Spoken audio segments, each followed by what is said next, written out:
Hello, hello. Happy Tuesday. Hey, everyone. Hey, Nix, Rhiannon Journey. Hey, the Ant, the Neon Raven. Maximum Warp. Diginanigans, good to see you. How's everyone doing? Maximum Warp Nodule. Happy Tuesday, everybody. This is our one stream this week. I'm going out of town tomorrow for a little Thanksgiving break. It's gonna be real nice. I'm like trying to convince myself not to bring my computer or anything.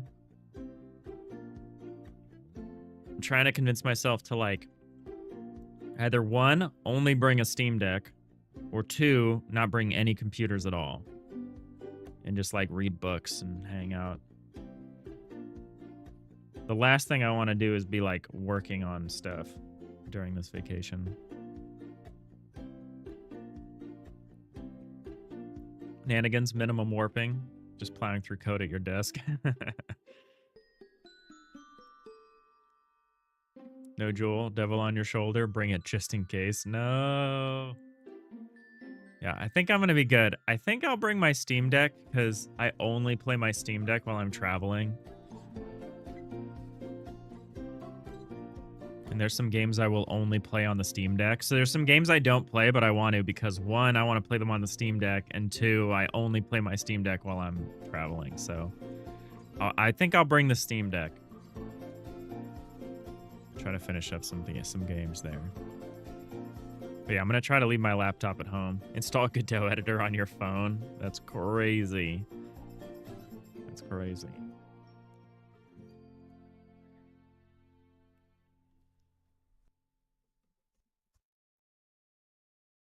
Oh, I'm sorry you're having a rough time, Nix.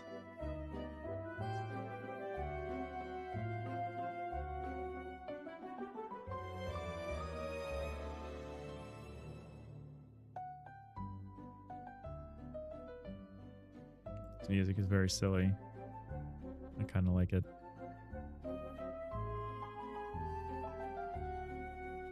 But yeah, this is our one stream this week. So let's make it a good one, huh? We're kind of rewriting the cutaway system. The cutaway system is the thing that lets us like peer into solid structures like ships and stuff. And I changed kind of like I changed a few things that means our current cutaway model doesn't work so well. So we can kind of take a look at it in a typical example. But I mean, good news. There isn't really much left to work on. Ooh, I like that. There isn't much left to work on with the... Oh, yeah, I really like that. There isn't much to work on in terms of auto-tiling. I still don't think we're totally capturing corner cases. I want to make a test texture that better captures, like, texture gradients instead of just outlines to check to make sure that we're doing corners right. So here's kind of how it works in the simplest case. And then if we start to like cross hatch it here, then we start to get that terraced effect. And the thing I want to change is how this terraced effect works.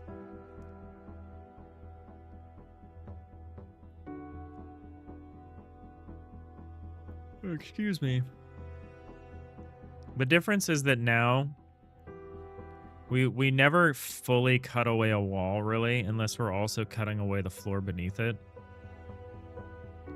And that leads to some weird stuff.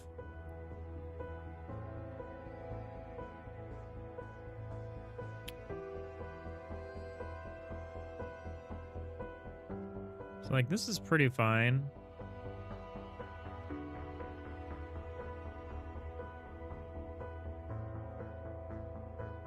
Like, this isn't bad. You got the half wall from the first floor above the cursor removed.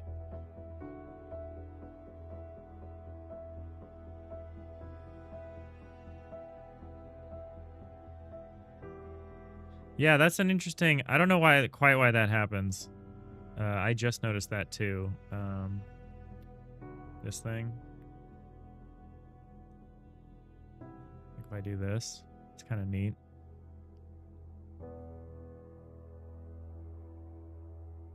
I actually don't know why it's doing that. Oh, I kind of do. Actually, I kind of do. I think that's good. I think that's helpful. It's very grounding. Gives you a better idea of where you are. This is a little weird what's happening here, but I think it's fine.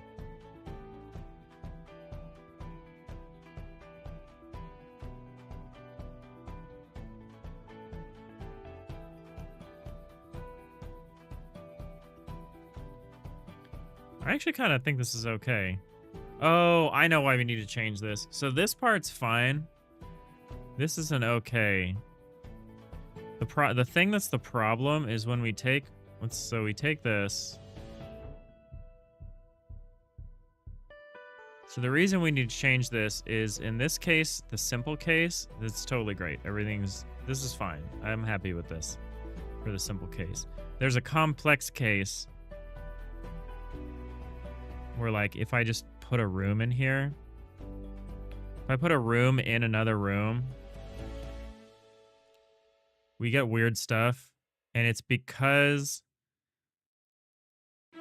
the cutaway system only understands axis aligned bounding boxes. So it only understands, like, so if it looks at this room in the back here, which is this kind of elbow shape, it's really hard to see. The cutaway system thinks the room is actually this. Like, it thinks the room bleeds into the next room, which is why you get this weird, you can kind of see the walls popping in and out around my cursor. And it's because it considers this part of the room in front of it as part of that room.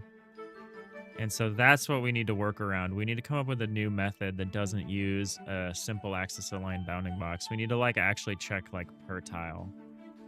But otherwise, I'm actually quite pleased with how this is working. It's a little weird when you get to the top. Are we at the edge? Is that maybe part of the problem? No, we're not at the edge. But yeah, there's some weird stuff maybe when you get towards the top. Like, I don't love that. Like, when you get far enough down that you reach the end of the wall here. I guess that's correct. Yeah, I guess that's fine. You're gonna go now? No worries. Take it easy, Nyx. Hope you're doing better.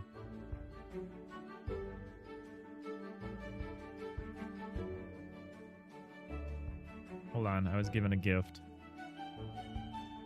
What is this?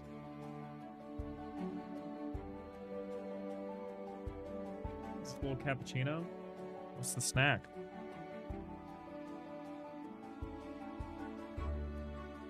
What is this? I've never seen anything like this before. Is this like a muffin? It's like jelly filled? I just got a jelly filled muffin, chat.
All right.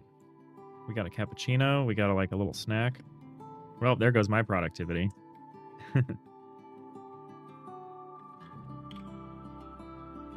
How's everyone doing this week?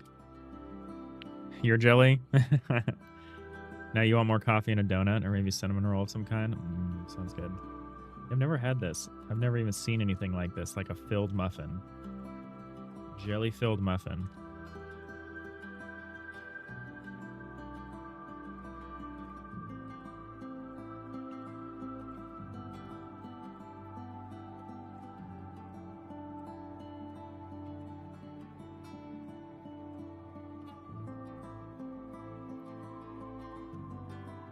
Nick's not sure about jelly-filled muffins, but jelly-filled donuts in Germany are called Berliners, even though you doubt they're from Berlin originally. Yeah, take it easy, Nick's. Random Journey, things are okay this week. One more day, and you have a long weekend, which you're looking forward to. Nice. Yeah, I would normally be working tomorrow, but I'm taking it off so I can travel. This is not good. Whatever's happening here is not good. This, I thought I fixed this, but I can't figure out what's happening here. Like, why do we set the cutaway back by 1, but only when the cursor is at the edge?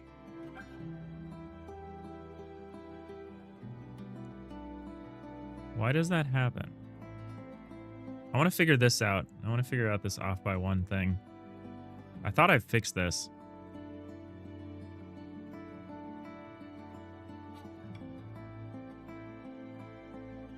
I mean, honestly, I kind of like this better, but there's a reason we're not doing this.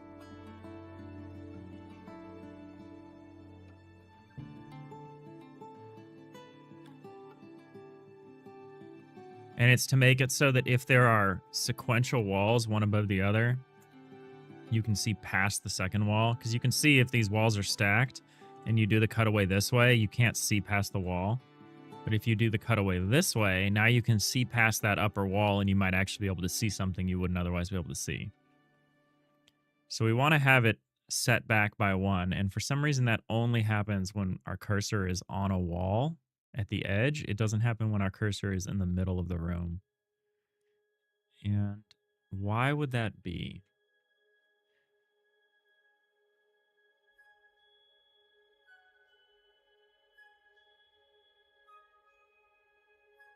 Random Journey, just your wife and you are celebrating this year, so you're making a non-traditional meal of duck breast and sides. Oh, that's nice.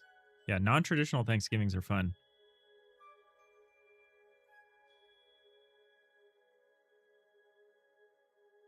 Generally, you have a Friendsgiving. They're all doing different stuff this year. Yeah, that happens. Yeah, my favorite Thanksgiving meal is actually when I had a crab one year. It was really good. The Bay Area here has like a crab that it's famous for. And we got some. And it was, we each got like an individual crab. It was good. I don't normally eat crab, but it was very good.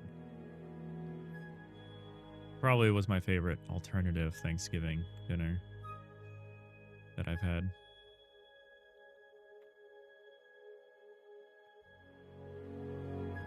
So what is the difference between hovering over a wall and hovering over the middle of the room? So in the middle of the room, you only have one. You only belong to one room. If you're on a wall, you belong to multiple rooms. Unless the wall is an exterior wall. So it's not the number of rooms that the block belongs to. Maybe it has to do with how we're calculating the bounding box. All right, let's take a look at the code, try to figure this out. Oh, this music is far too cinematic. I forgot to change it. It's good music, though.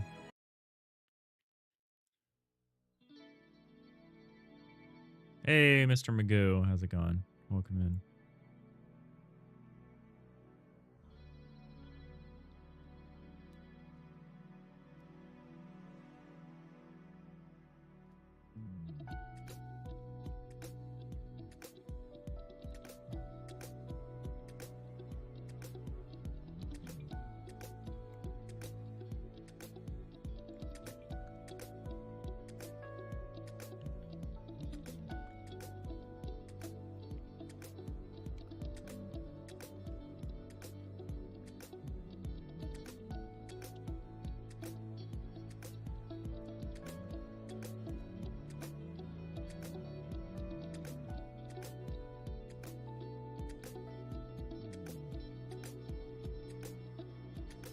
Okay, what is happening differently here? Cursed rooms. Room to get absolute. Cursed rooms has any. Cursor bounds. We go through each room in the cursor bounds.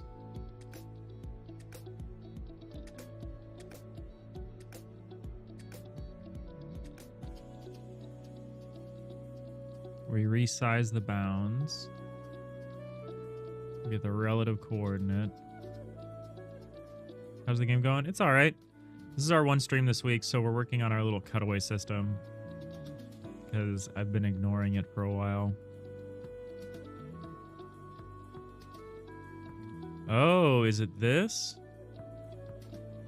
Do we just not extend? Well, no, this doesn't make any sense.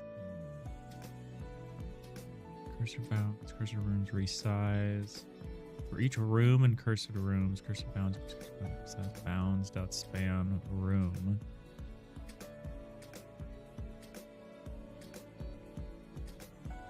Extended bounds is cursor bounds.minimum plus vector 3.xy. So we do expand the bounds immediately, and then we do a scan. Oh, we expand the bounds immediately on our own Z level. Huh.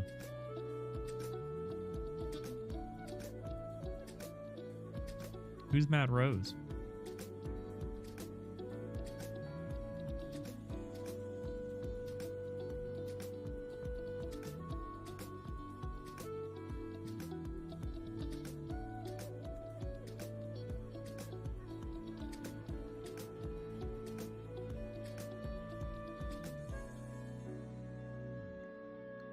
Mr. Magoo on a 15 stream launch streak. That's incredible. Thank you.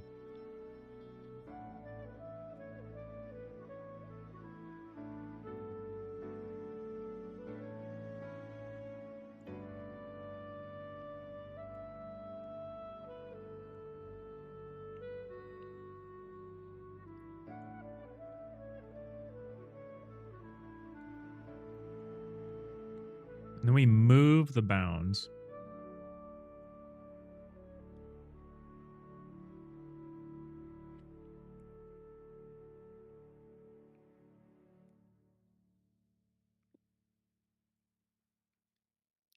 I don't quite understand how this works. Oh, we move it. I know what we're doing. We're doing a trick. We're doing a trick to only cut away the walls in front of the room. So we're taking a bounding box, we're shifting it forward. We need to do that on a per coordinate basis. So if I were to switch to an alternative cutaway system, which I have here, I've been rewriting the cutaway system as a separate system instead of as being just part of the tile system. So I think the best way forward would be to just keep working on that.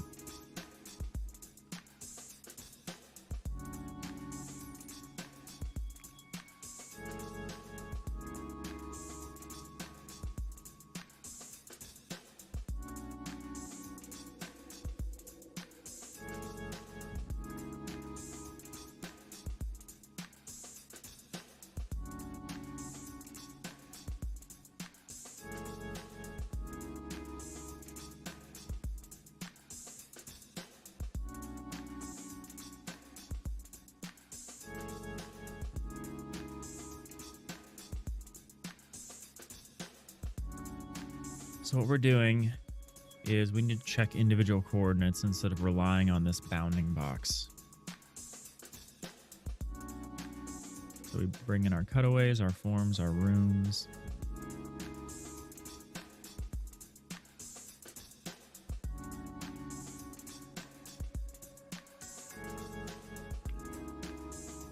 So this is fine. This is fine. This one, we get the coordinates back in relative form. So there's some camera relative stuff that's happening here that I need to try and do correctly.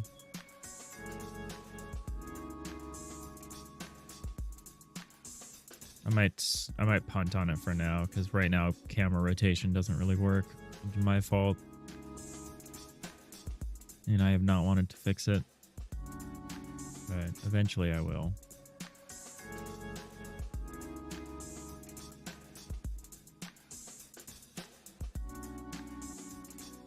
So right now what we do is we make this list of coordinates that are in the cutaway, which I don't think is the best way to do this.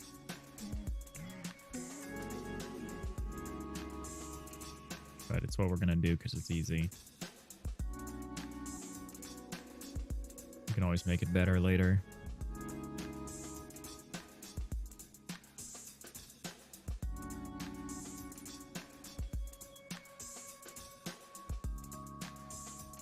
Like what I should probably do is have it be a member variable that just gets cleared so we're not just allocating all the time. I don't know.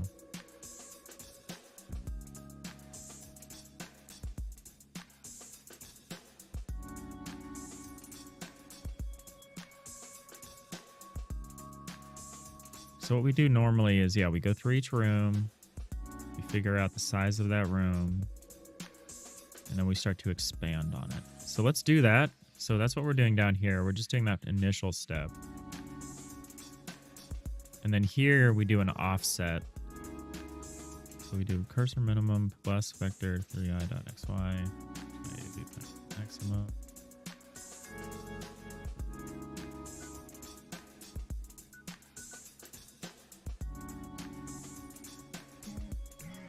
Okay. So what we're going to do instead is we're going to go through each rooms I.has any cursored rooms.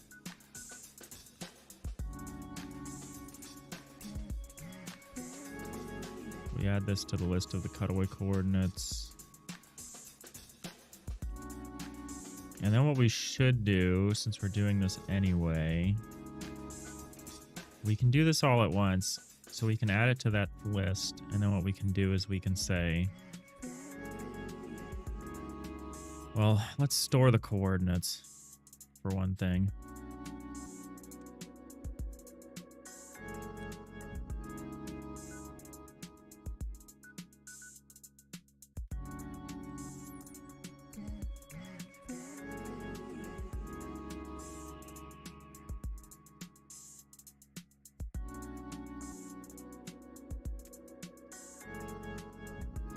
Add that, and then what we're going to do is we're going to start to check. We're going to start to check. For now, we're just going to check in front of.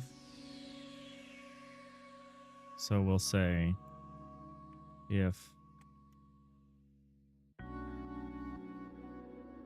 rooms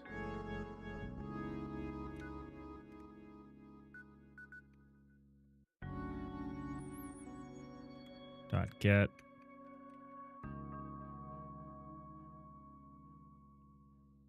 this is going to be a problem.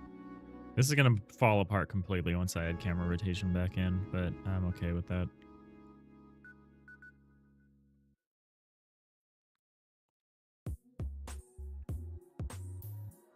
So we're going to say coordinates minus vector 3i dot x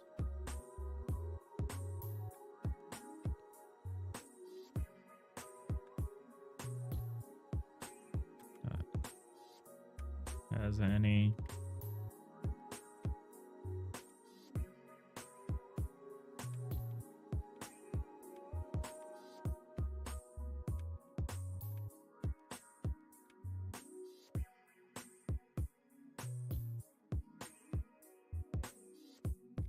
so if we're part, so what we want to do is we want to say not. We want to say if not rooms get has any cursored rooms. Should come up with a better term than cursored, but you know, it's accurate. So if that or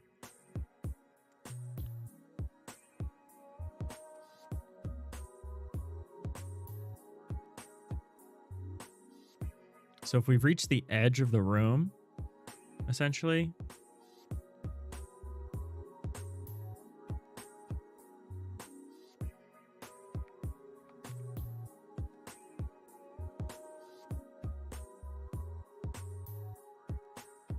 It's a little awkward because what do we do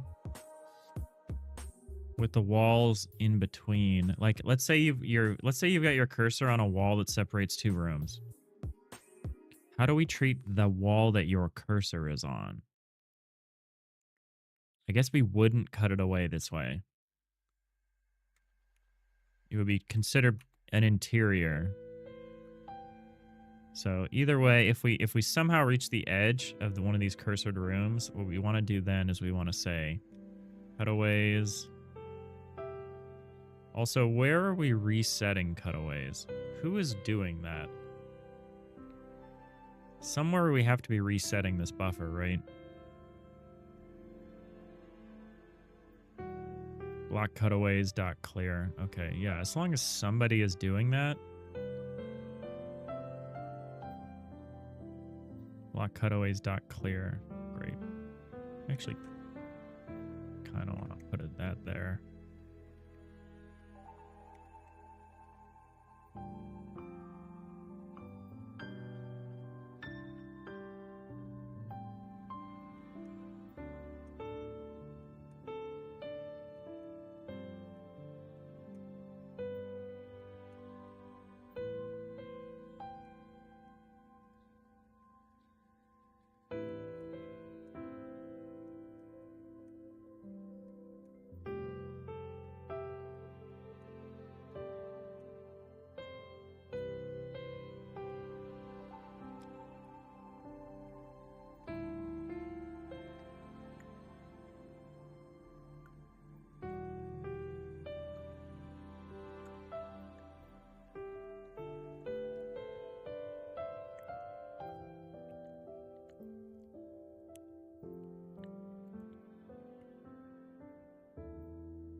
Can invert this.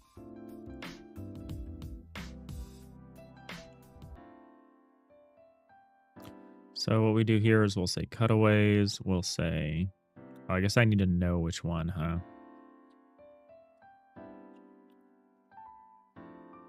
Guess I need to know. Oh, no. Wait, I don't need to know which one. I just need to know that we've reached an edge. So then I can say cutaways coords equals cutaway.bulk.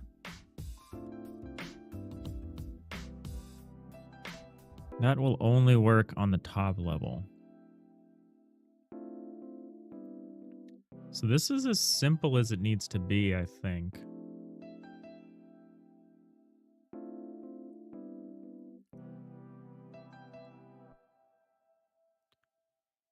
And then so the way I imagine it,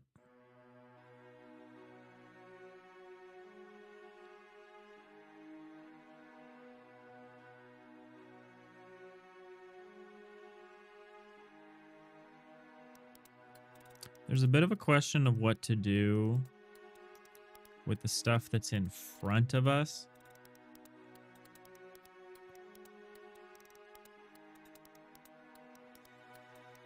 We do something right now, which I don't love, which is we just cut away everything in front of the cursor. Pretty extremely, actually. I don't totally want to do that.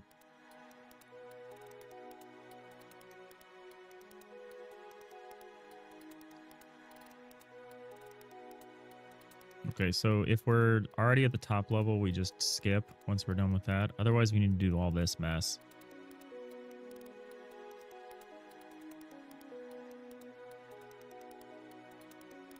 feel like this should be called offset C.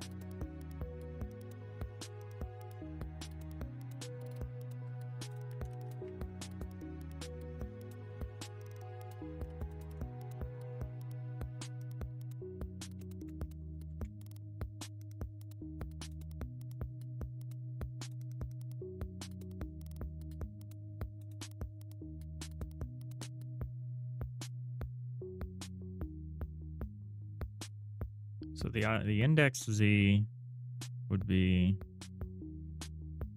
you take the coordinate Z, you subtract the offset. That's how we get our index. We'll use that here.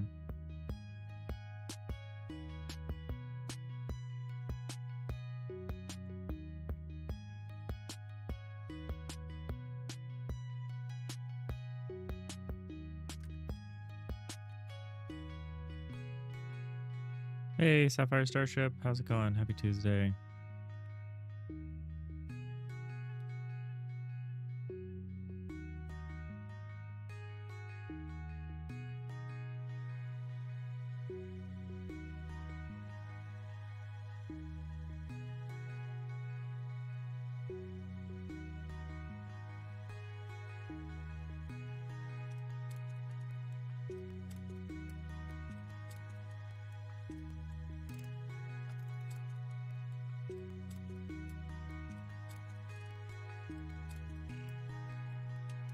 You're not doing bad? How am I? I'm good.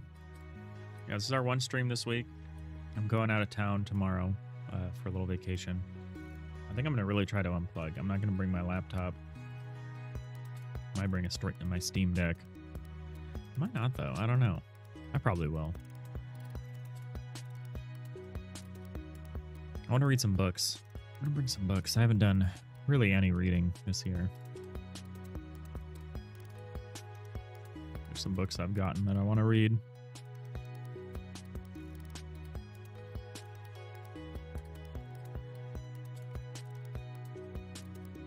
What books do I have on my list? I honestly don't know. I have to go look at the bookshelf. There is one I've been reading a little bit of that I want to read more. It's like a book of aphorisms, but they're about, it's called like finite and infinite games. And it's kind of a nonsensical, it's more of a metaphysics kind of book because they take games fairly loosely, but it's kind of interesting to think about it in limited to just the domain of games. Like they're like, it's an interesting book. I've been reading a little bit of it. I want to finish that. Oh, spam bot. Rhiannon Journey, you're doing your Dresden Files reread right now before the newest one comes out. Oh wow, they're still making those, huh? All right, we're gonna blast this one. We got him. Why are the messages still here? He's dead, Jim. Weird. You've been reading the Intel Developer Manual. Logic was impeccable, Captain. That's tough. Yeah, Dresden Files, that's cool. I've never read them, but I used to watch a lot of Day 9, and Day 9 would not stop talking about the Dresden Files. No Jewel with the stretch. Thanks, No Jewel. Rhiannon Journey, you're also quote-unquote reading through Audible. You said James Marsters, but I assume you mean James Marsden. I do like a bit of James Marsden.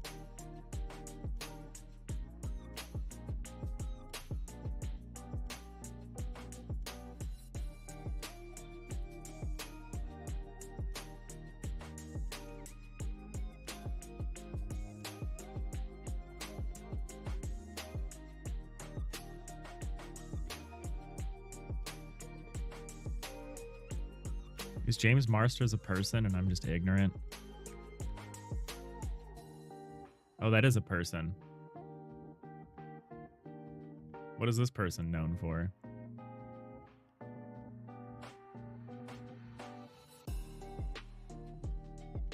Oh, this is what's his name from like Buffy and stuff. Okay. Shows you how much I've watched Buffy. Which is not at all.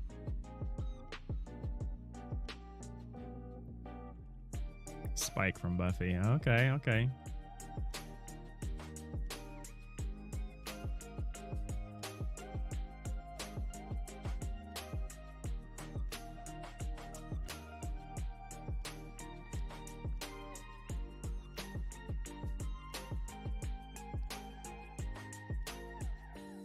All right, so this is the part we need to do as we start to step up in Z level.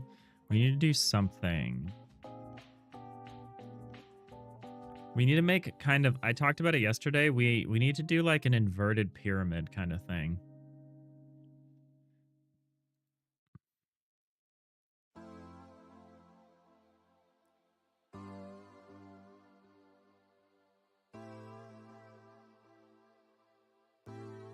And I need to decide how I'm going to do that. I think if as long as we do it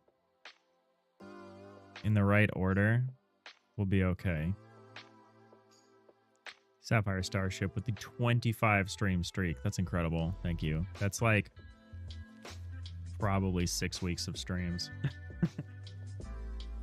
Something like that. Something in that neighborhood.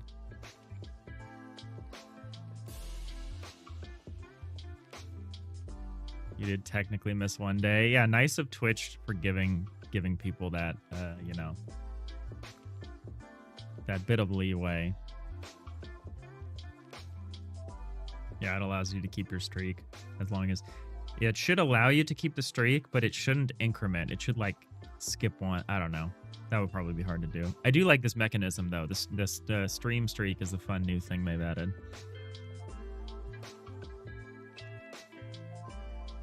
Yeah, sorry. You missed the end by 5 minutes. Yeah, I'm not the most consistent. I'm pretty consistent, but I'm not the most consistent. I'd say there's about a 1 hour... leeway in terms of when I start and at least an hour leeway in terms of when I end. I guess there's like a 2 hour leeway in terms of when I end. So I can appreciate that being tough. It might have not been incremented. You didn't pay close enough. I think it was because I think I noticed when the same thing happened to me with another stream that I usually watch during the week. I think they incremented either way.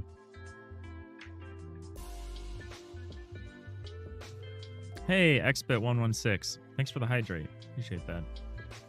I know I got surprised with the coffee, so I should probably drink some water too.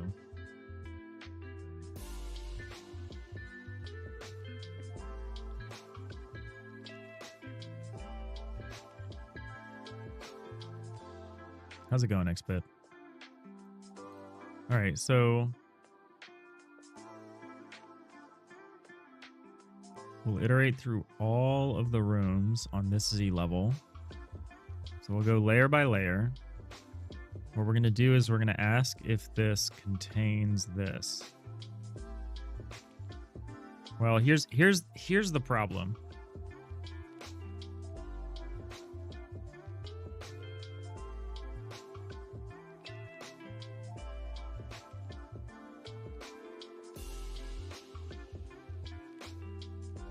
When we're going through all of these, should we just do the same? Should we do that at this point, this step? I have to think about how blocks obscure other blocks. Because it's not just a single step. There's like an area we would need to iterate through.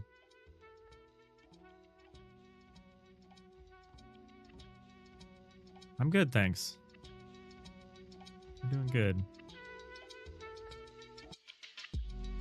The option was only available for 24 hours, so if I didn't stream the next day, you would not be able to save it. Oh yeah, that happened to me too once as well. Because one of the streams I like watching doesn't stream every day. Yeah, I don't know how they do that, because it seems like that would be hard to save if you missed the last stream of like a person's weekly schedule. Okay, so we need to expand this area as we go up, but it's not an area. The important thing is that it's not an area. Like, it's not just a rectangle.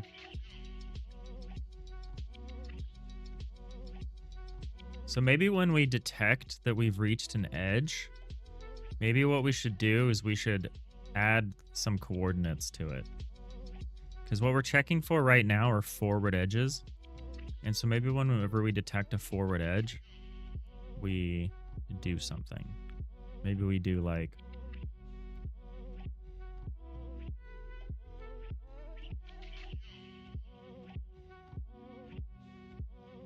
This is really stupid, but I'm going to try it this way. I'm going to say coords plus vector 3i dot xy. Wait, why am I subtracting, by the way? This should be plus.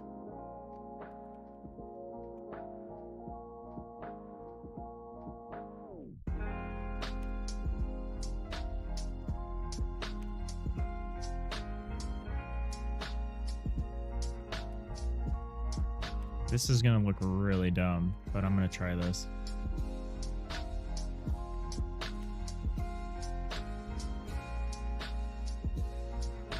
I think we need to cut.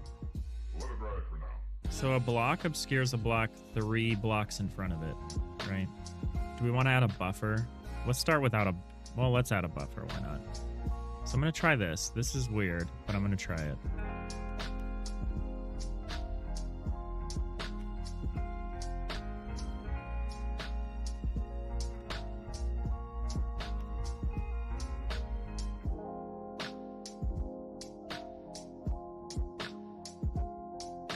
Is it worth inverting this? I guess.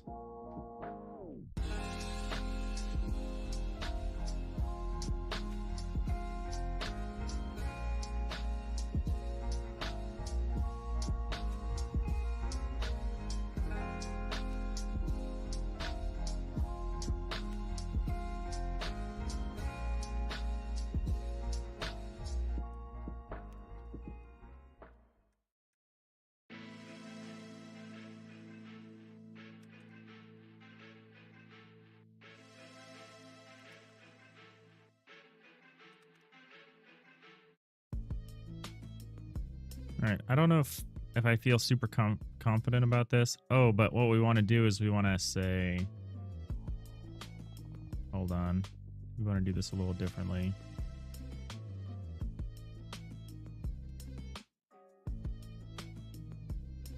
This is called vector 3i.1.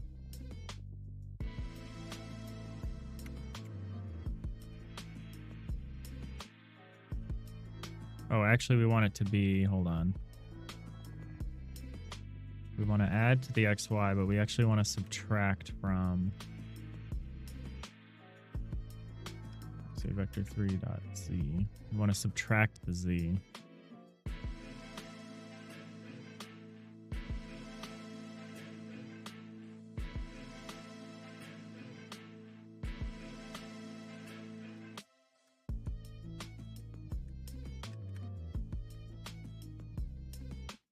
Actually, let's remove the extra buffer. Let's just do it like this.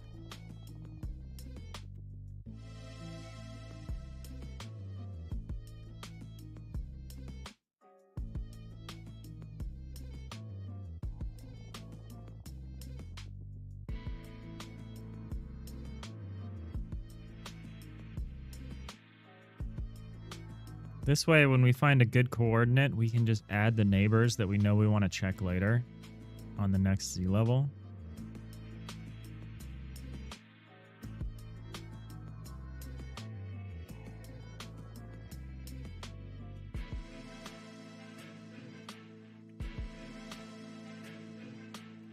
Song is kind of crazy. Oh, and it's over.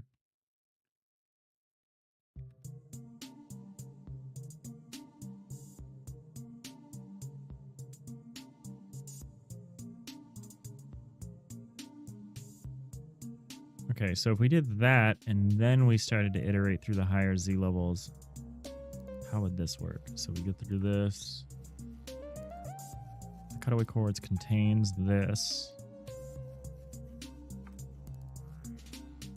With C equals... No, we don't need to do this part. Just do it like this.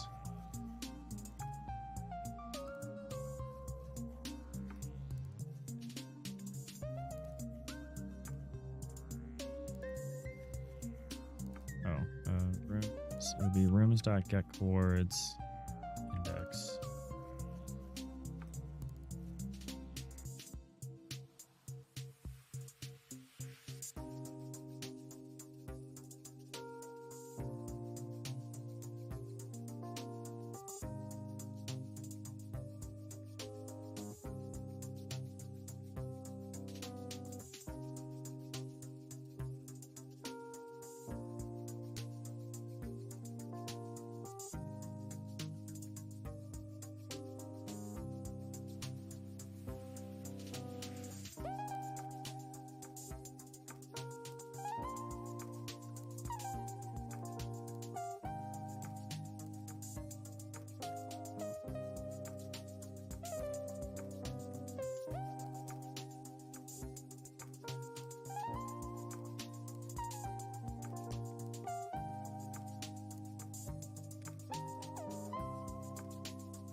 So if we've like decided that this should be cut away, or at least that we should consider this for a cutaway,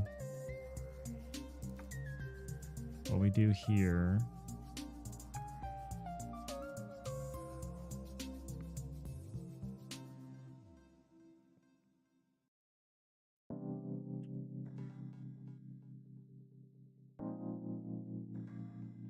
Oh, I also have to check behind. We're only checking in front of the coordinate. We also have to check behind the coordinate if we want to do our terrace thing. Yeah, this is kind of annoying. That's going to be go back to being an or this. Not this or not that. We're going to put this back in. Some brackets here.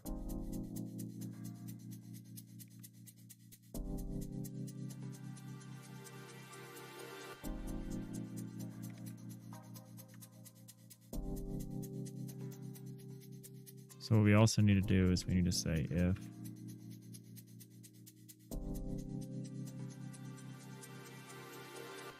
we can do the same check but in the other way.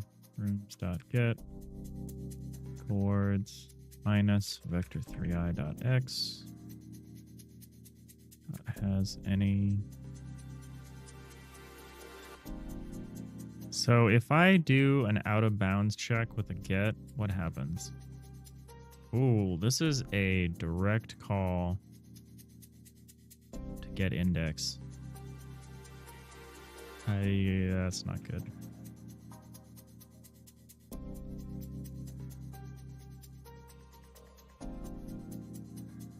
This really needs to be get or default. Can't just be get. If I'm going to do this in a way that's unbounded, it's got to be get or default.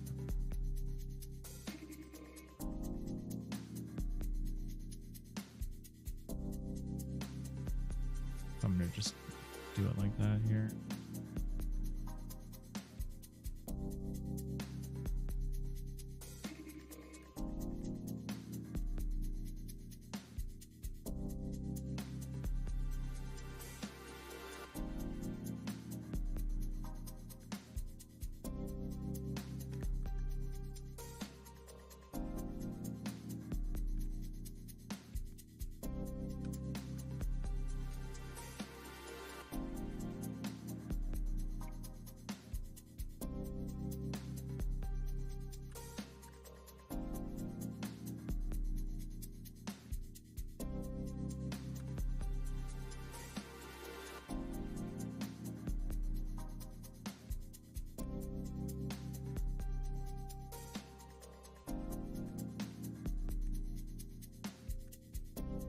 I want kind of a different solution in place for... Well, maybe I don't. I'm thinking about what happens in cutaways of higher levels. Like you've got a room that's multiple levels. I kind of want to... Probably going to retouch this system when we start working with that kind of that kind of an environment. I'm kind of curious about that. So this could be minus vector 3i dot 1, right? Because we're going up and back.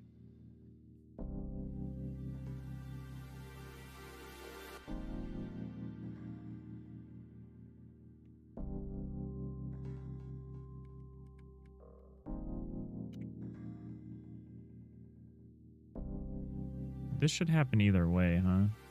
This one. In fact, could we skip this ad? We're actually not interested in that.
So each layer, I think each layer is going to set the cutaways for the layer above it. And if I actually do it that way, then...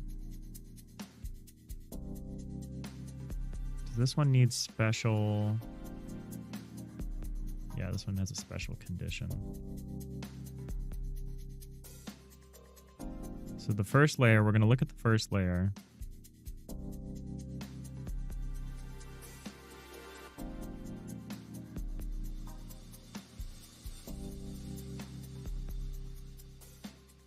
And in fact, what we can do here is we can say,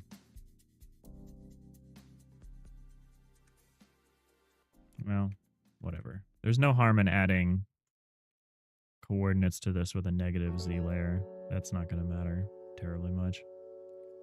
Hey, Yarnio, thanks for the hydrate. How's it going? Happy Tuesday.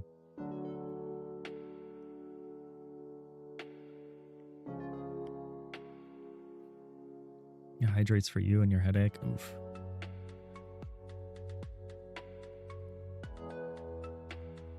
All right, so now we're going to start stepping up. And when we step up,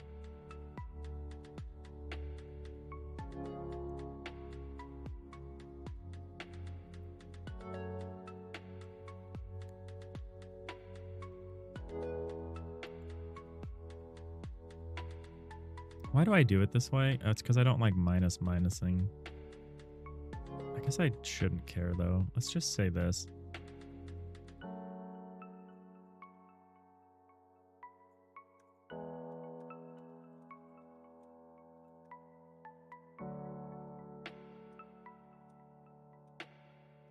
This seems wrong, the way I've set this up, but it's fine. I just think this is a little extra. It's a little silly the way I've done this.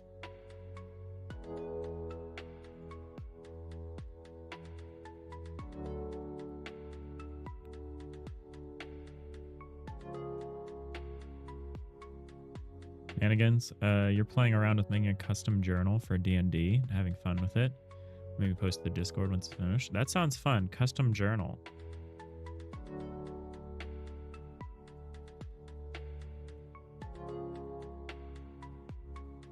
What's that entail? Is that like for like a dungeon master or like a player or like anyone? Is it like a custom PDF or is it more of like a Knowing you, it's probably some kind of web thing.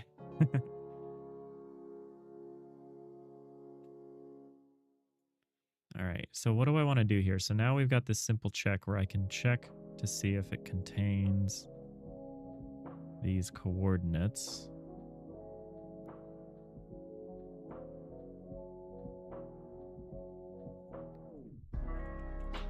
So we can check to see if it contains rooms like a coordinates index. So we can check this. Do I actually care about the form? I might not actually need to pass in this forms list. Oh, I care about it here. Forms, ABB, cursor not within bounds. Forms not, forms contains, forms view absolute. That's the only check. I feel like we could do that earlier. Have a great stream. Thanks, Pheasant SC2. Appreciate you stopping by.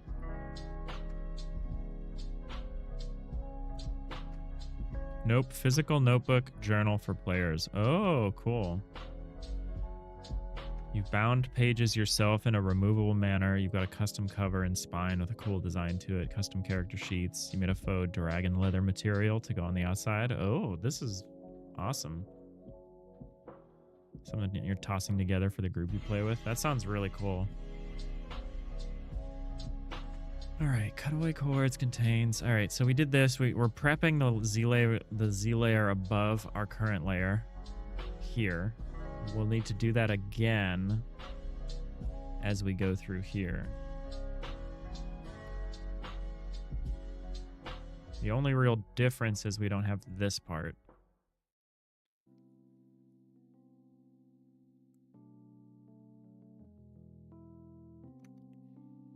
So we'll say this. If we're not under consideration, we'll just continue. If we are under consideration, we'll do all of this same stuff again.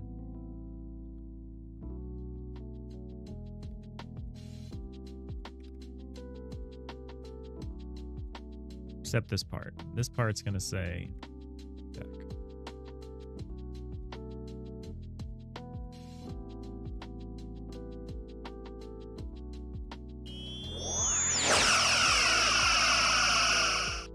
Oh my god.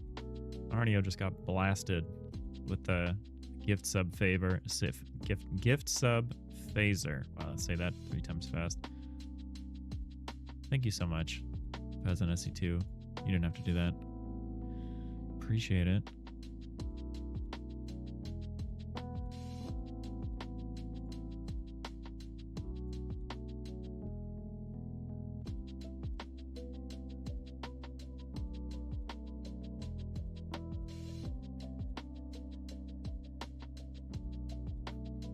Thanks a lot.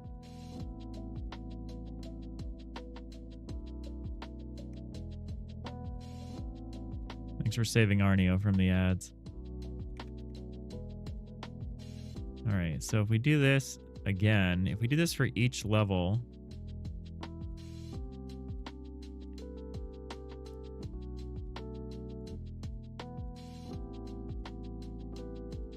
oh, this needs to be moved up.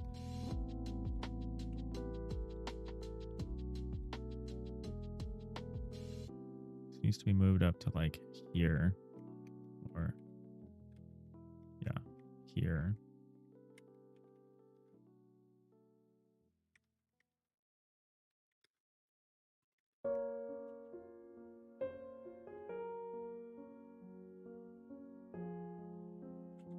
Okay. So this will go up and back.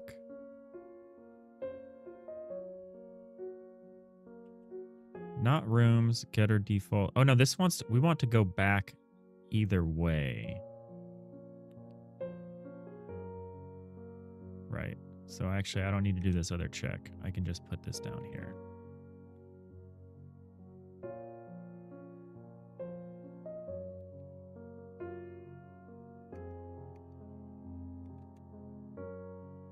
The same is true here. We're not actually checking to see if we reach the edge of the room when we do this.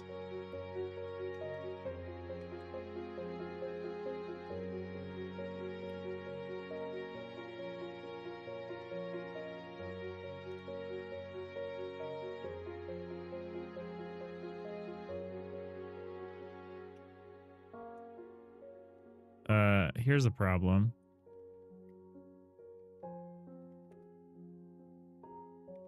We're going to add stuff a lot. A lot. This would be better as like a hash set.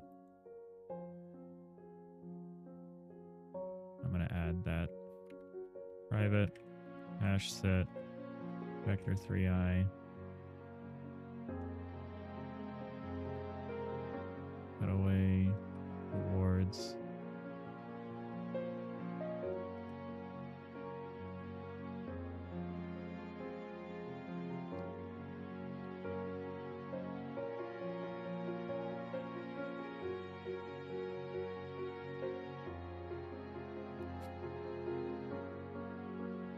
So we're not going to use this list.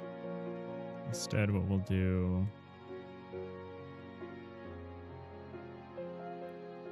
we'll clear it.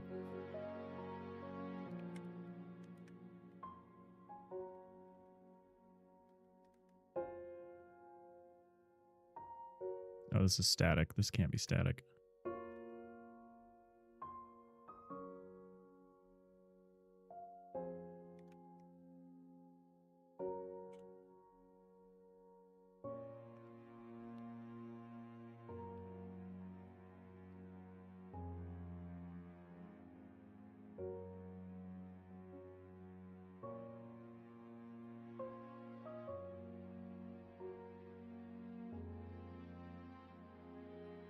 So this is going to become a try add, or is add just true if the element, false if the element?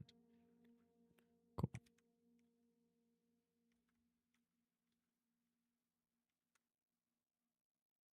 So in fact, we don't actually need to do an add. We can just do this.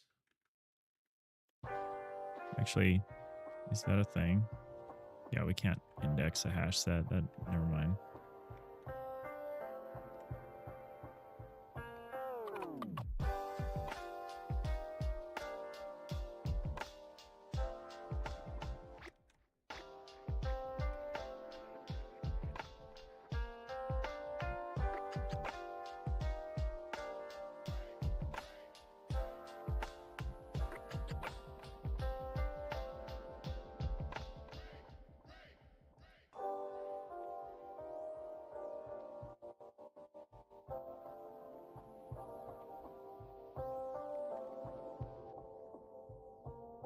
Okay, so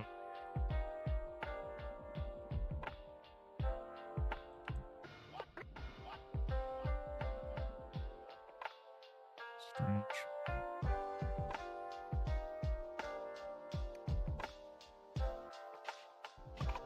Okay, can we run this as a separate system now?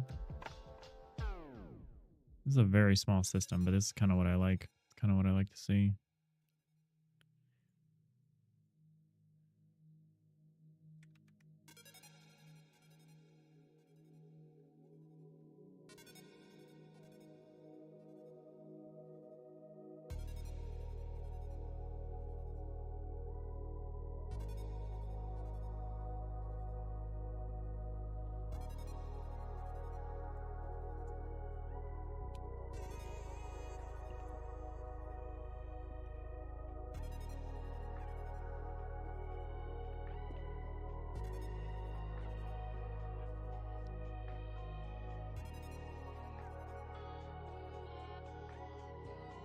Okay, nobody calls ready or run, so that's not great.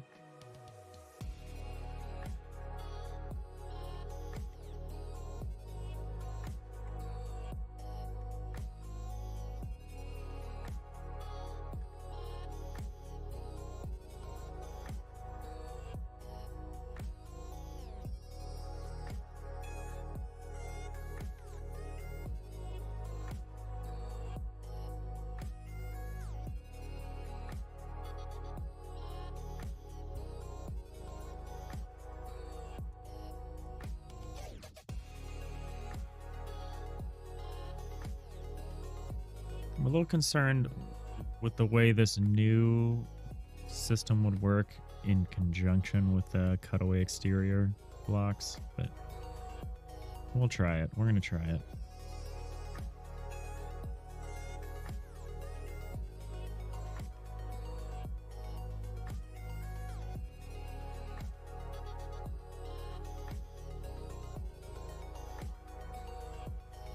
let's get this system running. Similarly, let's get this system ready.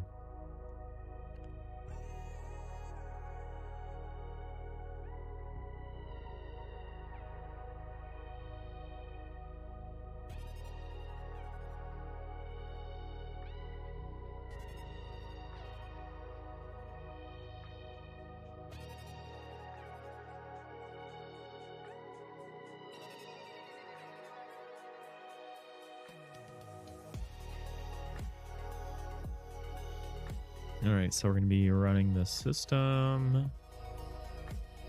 going to be running that system before the tile system. We should suspend the tile systems part of this. So we're not going to run this stuff. Oh, but we do need to get... We need to get the buffer. Oh, we need to get the buffer from someone else.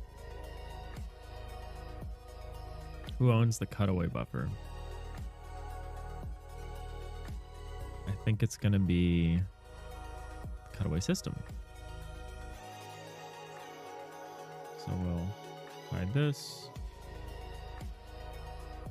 We'll get rid of this. So down here, we got to say cutaway system dot cutaway blocks. That's how this works, right? Oh no, it's game dot cutaway system. Taking advantage of the fact that at the moment there's only one copy of each system, which there should only ever be. Worst case scenario, we have separate worlds someday and we have to separate them. But I don't think we're gonna ever really take advantage of that ECS concept of like separate worlds. I find it hard to believe we'll ever do that.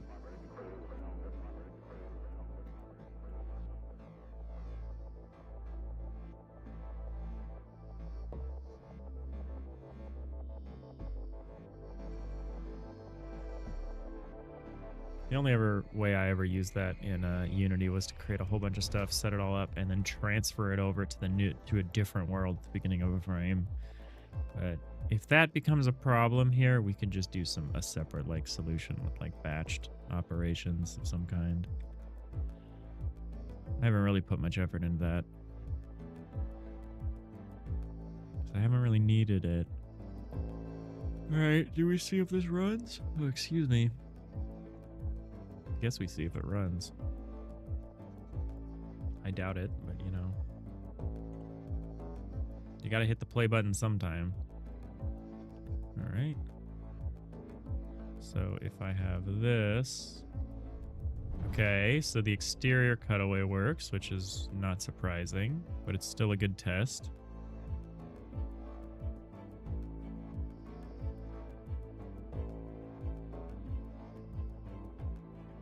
Okay. And then what if we go down here?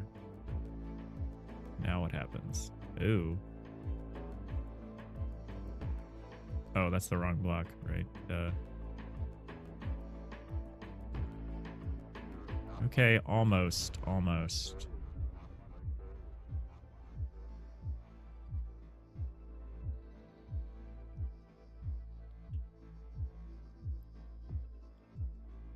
I actually kind of want to do a full vector. So we're getting some weird behavior in the corner that I don't quite like. We're actually going back too far.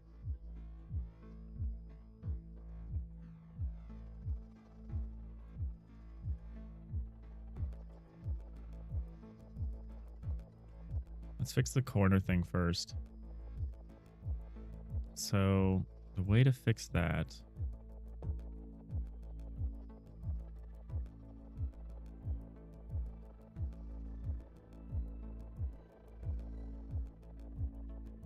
I actually think the easiest thing to do here is to just make like a kind of bool 4 kind of thing.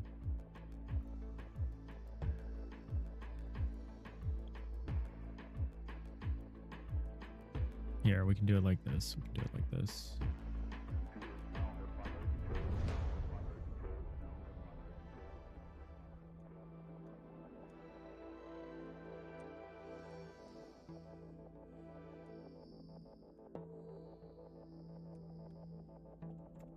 Because we wanna cut away that bulk, but only if it's not on that corner. And we can tell it's on the corner is if we look backwards and we only see more of the room. If we look backwards and we've reached the edge of the room, then we know we're on one of the corners on the side. Or a back corner, obviously. But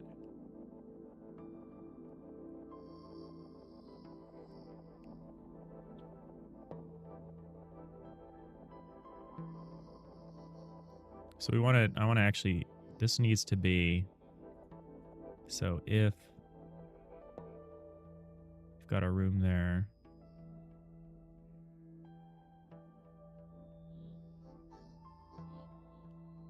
we can say it like this. We can say it like that, or not rooms.get or default towards minus. It would be the opposite, wouldn't it? So if you're, yeah, we'll do it. We'll do it like this.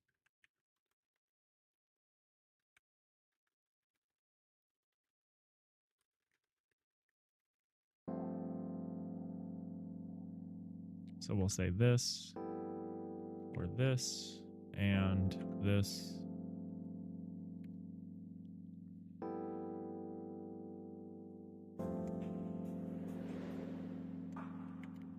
Or this.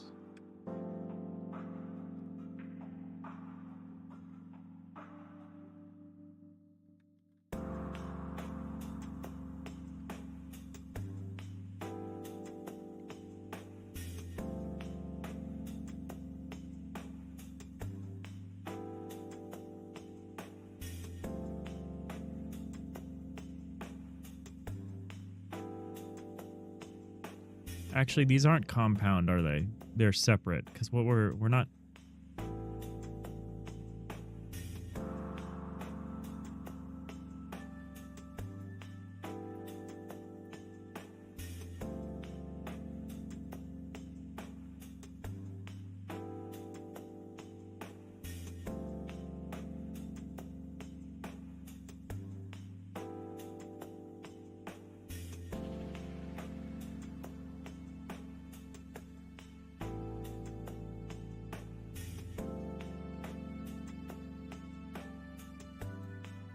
I actually want to do these separately.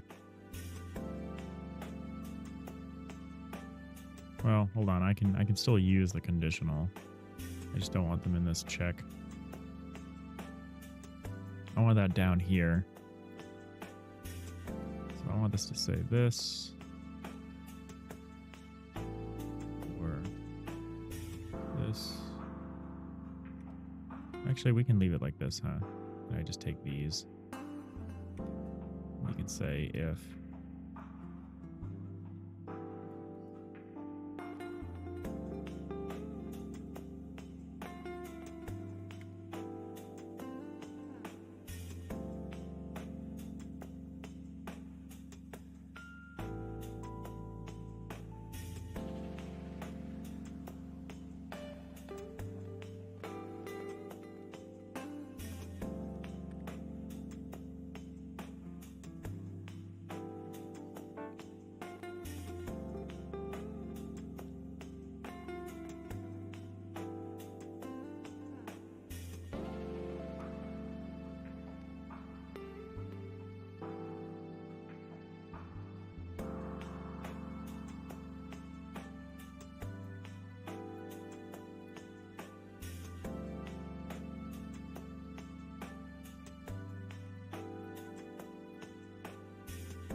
okay, I think that might fix the corner. Might not do anything else, but it might fix the corner.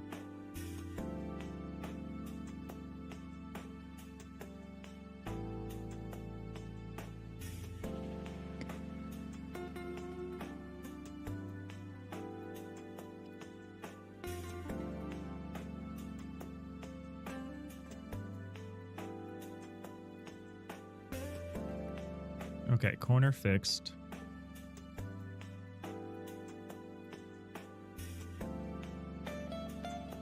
Ooh, okay, there's something weird happening there. Okay, so the look back is still too far.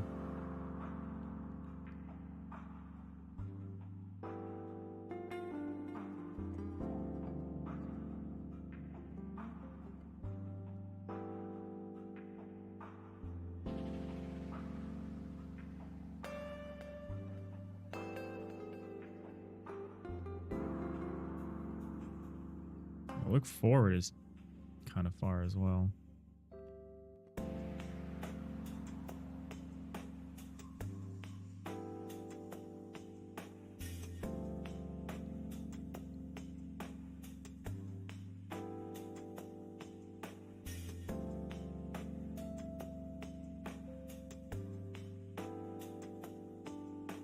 You know, it would be better if we just made like an array.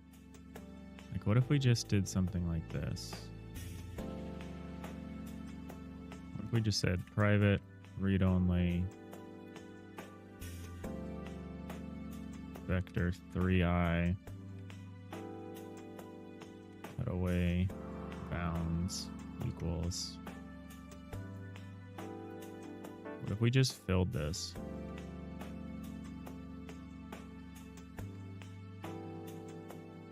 What if we said vector 3i dot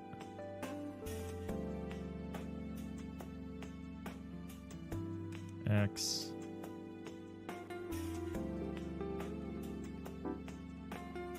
so you'd want to look minus x minus y minus xy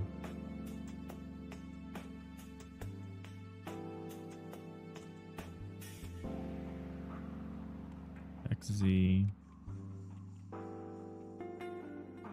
minus vector 3i dot yz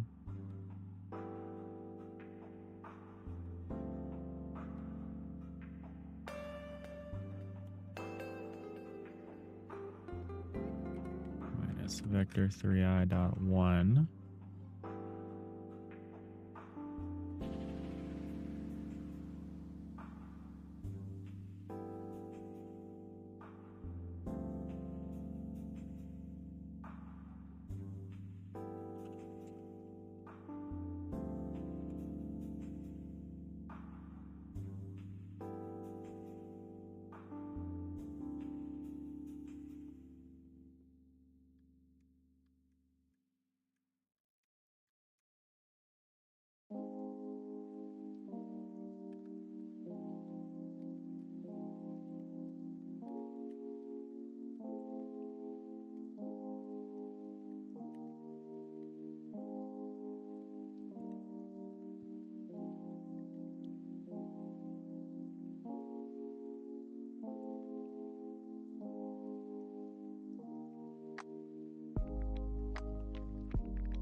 I'm making like a boundary that we can set in the hash set really easily. And I'm trying to hard code it just so that it's not like an IEnumerable that we're like allocating every time in the loop. I think the compiler's smarter than that, but I can still just make it. I can still just hard code it. So that's just kind of what I'm figuring out in my head right now. I think this is fine. We do the same thing.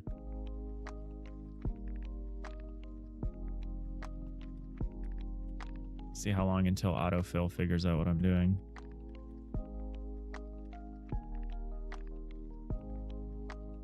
It's not looking good. It's not looking good for autofill, chat.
What just happened?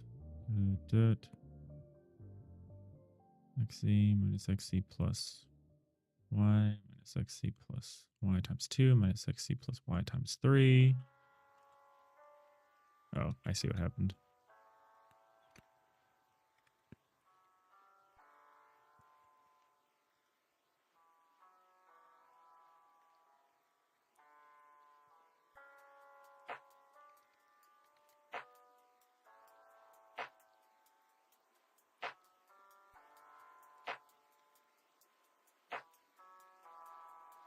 I shouldn't really worry about the allocation here, but I'm just doing this. We're just doing this.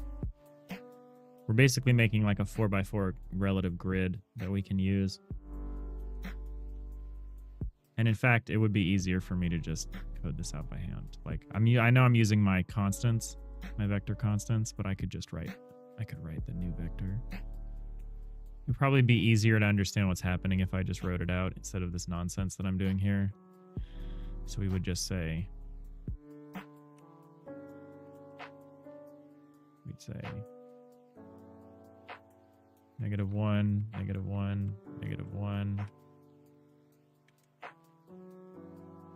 We can omit this. Make new 0, -1, -1, 1, -1.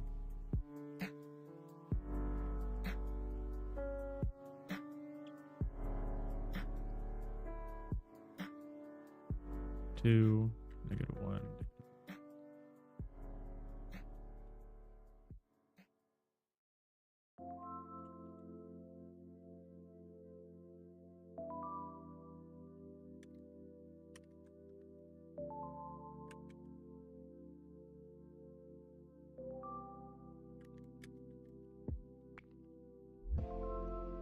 I'm trying to avoid this weird stepped look that we get, this kind of diagonal stepped look. The other way I was doing this.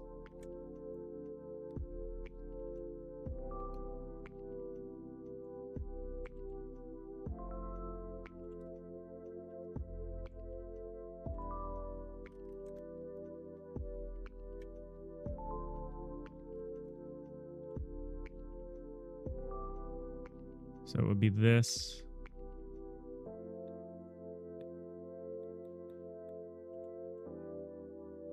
Kind of wanted it to be 4x4.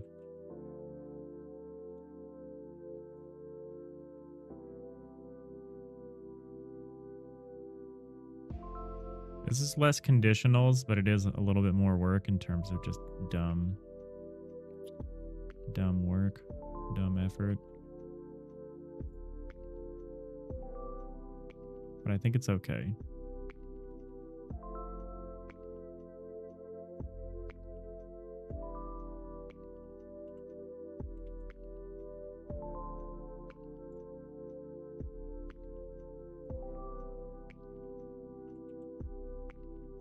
Let's try it like this.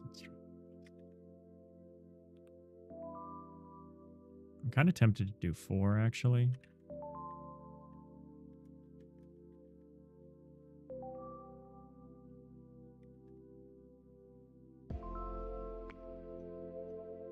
Just to buy us some breathing room. Let's try this. So then we start to increment this way.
All right, let's try this. Let's try this.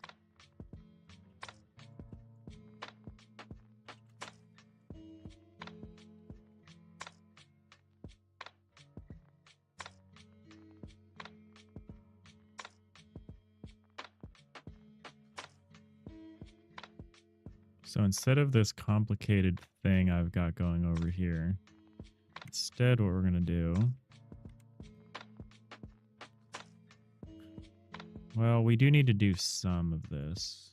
So we can say something like,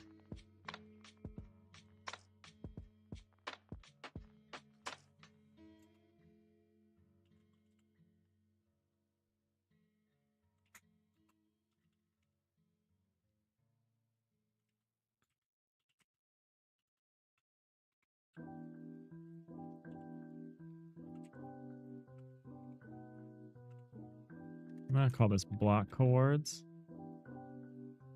And I'm going to say for each variable cutaway coords in cutaway bounds,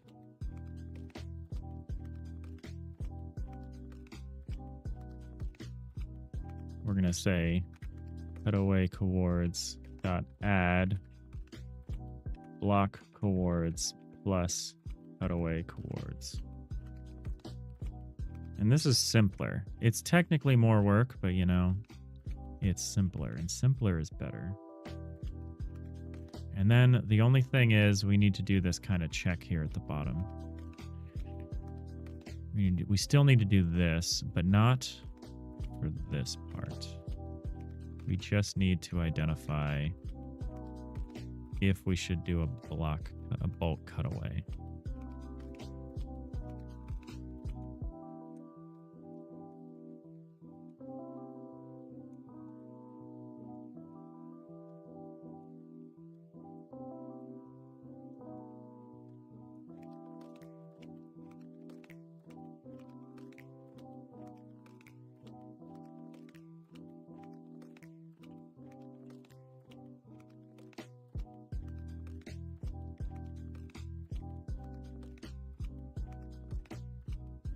So we want to set this if one of these are not true.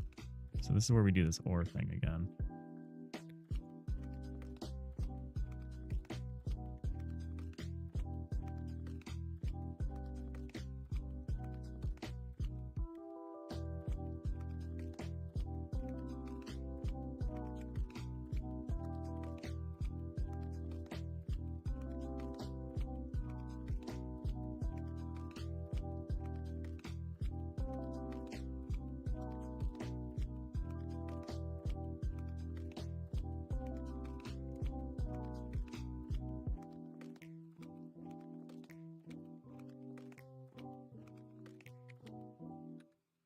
So is this it? So if there isn't a room in front of us,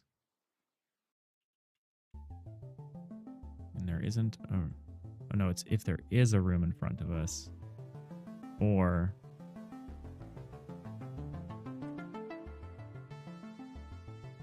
there isn't a room behind us,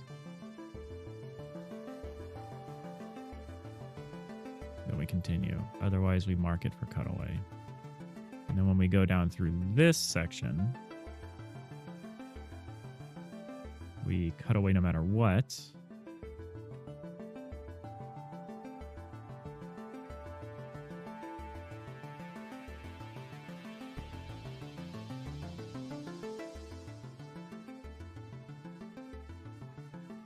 This part.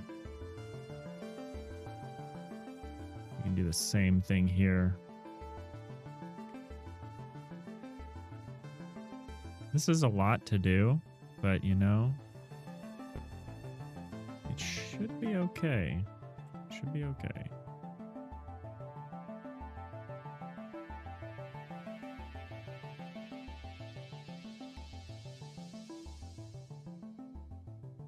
All right, let's try this. I'm sure it's going to crash.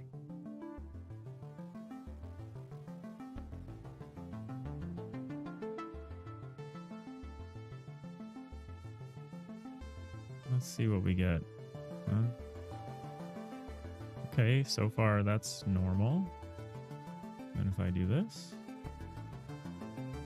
it's still too far back. Why is it too far back?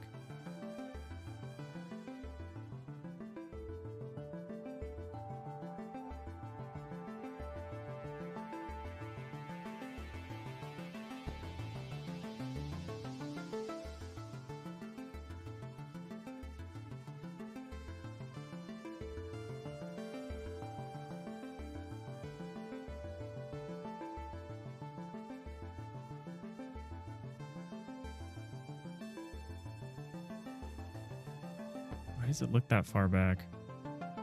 Oh, what's going on here?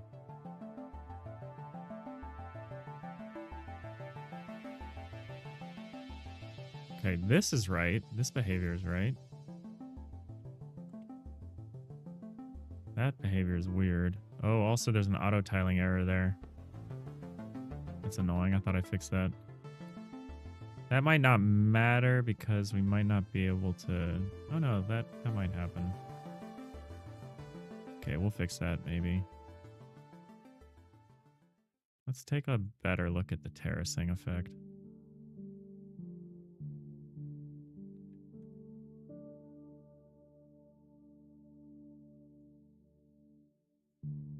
Okay. It's not exactly what I want, but it's something.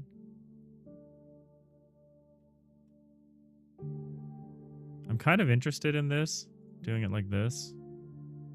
But we need to...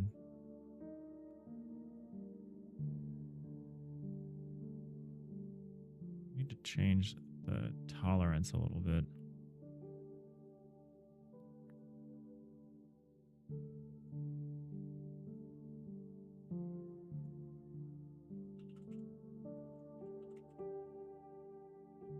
Thanks for the hydrate, Sapphire.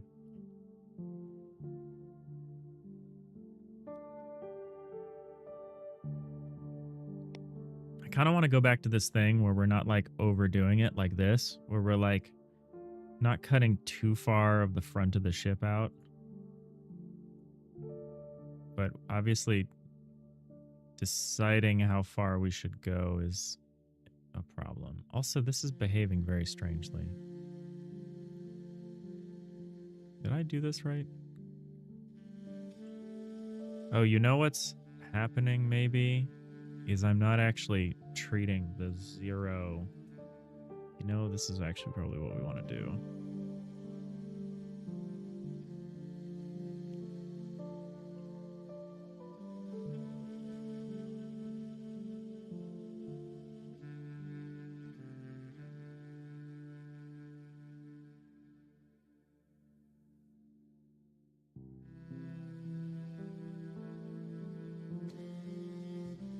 Thanks for the stretch as well.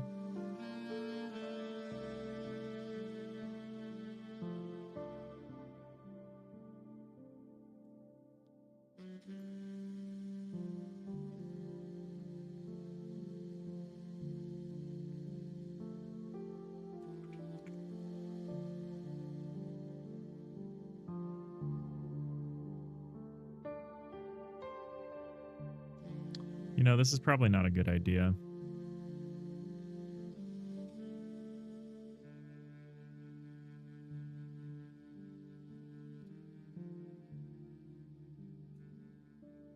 It's probably better to just cut away everything in front of the room like we were doing. It's probably a lot cleaner than what I'm trying to do here.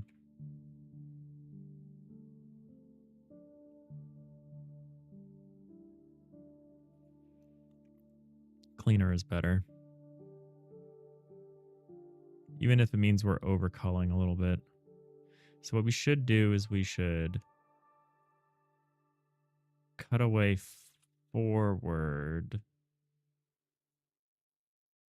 from each edge of the room.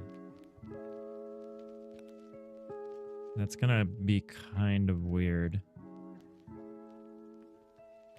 That's gonna be weird for a room that like is in front of itself. Like you could imagine like a horseshoe shaped corridor or something. What do I want to do in that case? I guess if I just cut everything away from the edges, that's a lot cleaner. And we're kind of back to where we started.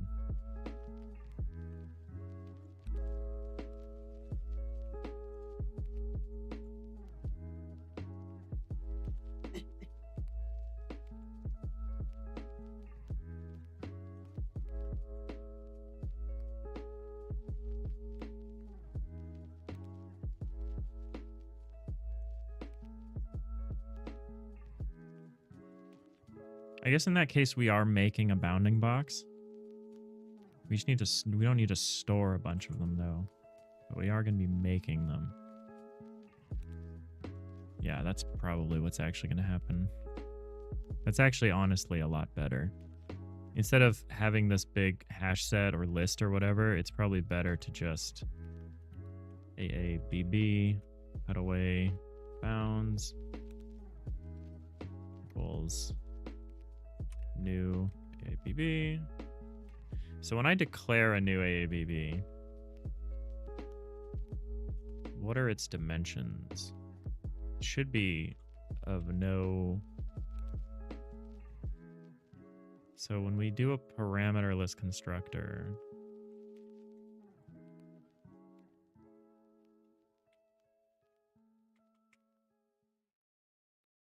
yeah, we get this nonsense, right?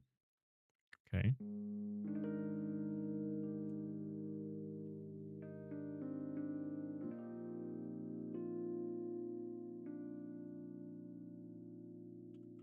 So how do I want to do this instead? So instead,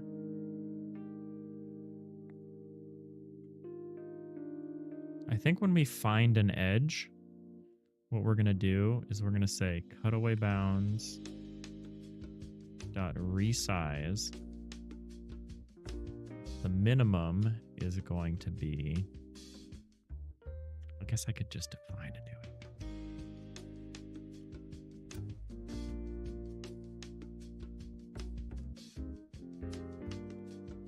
So we'll specify the minimum to be the block coords here. And the maximum will be rooms.aabb.maximum.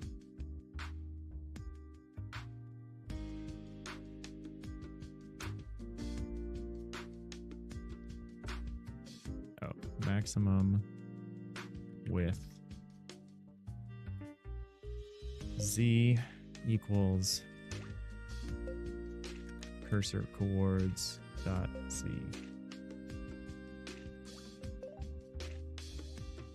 This is a lot like the previous way we were doing this, huh? Which, you know, is not surprising. If it becomes a little bit better, I'll be happy. Hey, Hex. How's it going?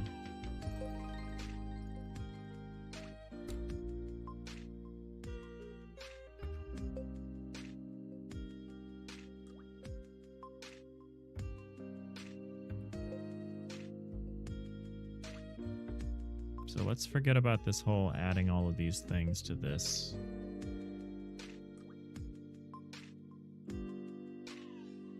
You got any holiday plans, Hex?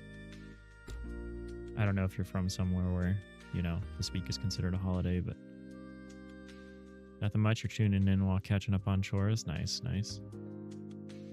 Thanks for hanging out here. We're having a pretty chill stream. This is my last stream, my only stream this week. I'm going out of town tomorrow for rest of the week and try to disconnect, just chill, maybe read some books.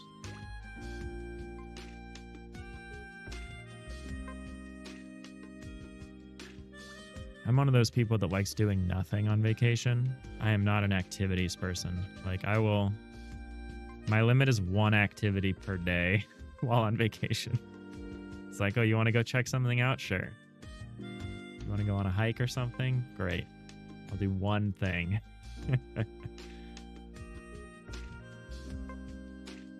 Some of the people that I vacation with are very much a like max itinerary. Like our days are full. Like we leave where we're staying in the morning and we don't come back until the evening. That is not me. I'm like the asleep at the poolside kind of vacationer. I'm like, I don't want to do anything. normal week where you're at. Fair enough. Fair enough.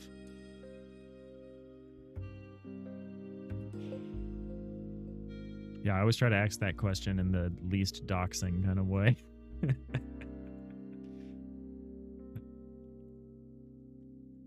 One needs a second vacation after a vacation like that. Exactly, exactly. Random journey vacations are supposed to be relaxing, not running around frantically trying to keep to a schedule. I know, that's like what, yeah, exactly. Exactly. Some people are just wired that way, though. I don't know. But yeah, I'm looking forward to it. Good food. I know there's going to be good food. The people we're staying with are like incredible, incredible cooks. So there's going to be good food, good drinks, good times.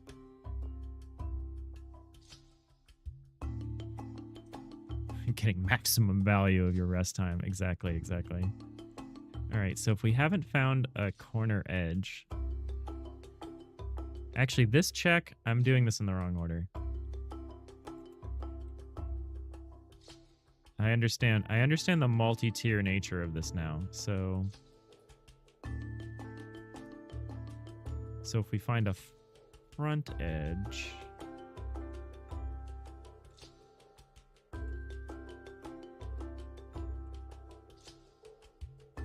How did I write this the other way? Watch me just go back to the old way we were doing it.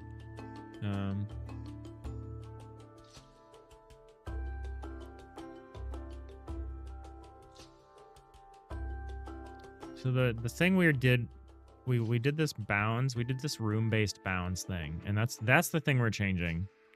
Is we're not presuming that all of the rooms are rectangles. That we're not going to do anymore. That made it really easy, but it's causing some problems. So we're going to not do that anymore. The rest of this might actually be kind of similar.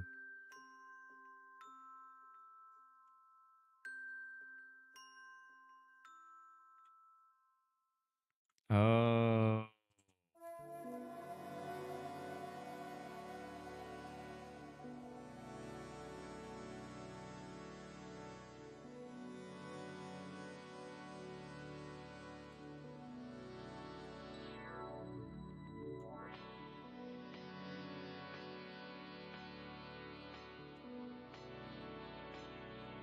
This is gonna be hard making this a bounding box. Actually, I actually might not be able to do this as a bounding box.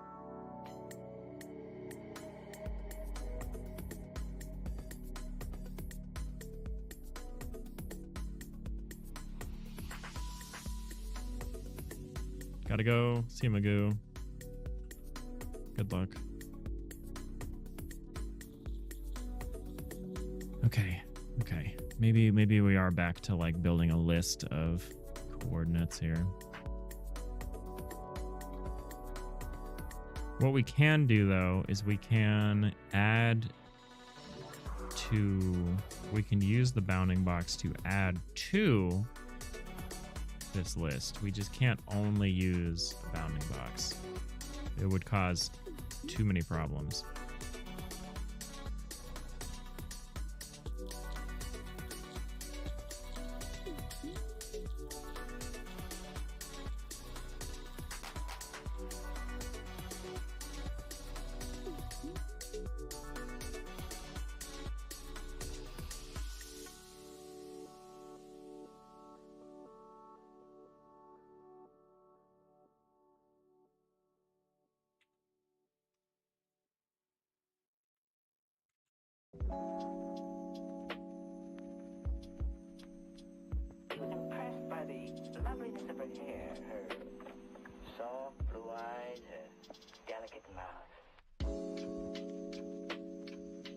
Weird intro.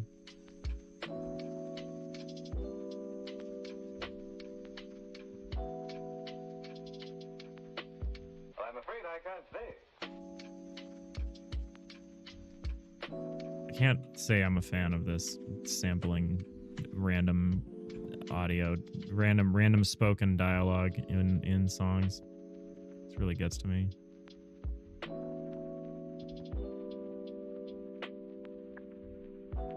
Skip music track. Thanks. Thanks, Sapphire. Might actually just download that.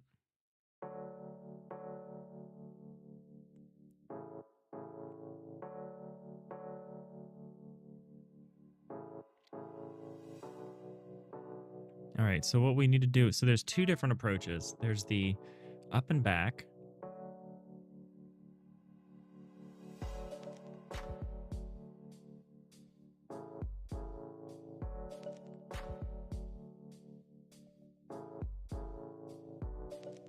What if we only looked backwards? That still doesn't help very much.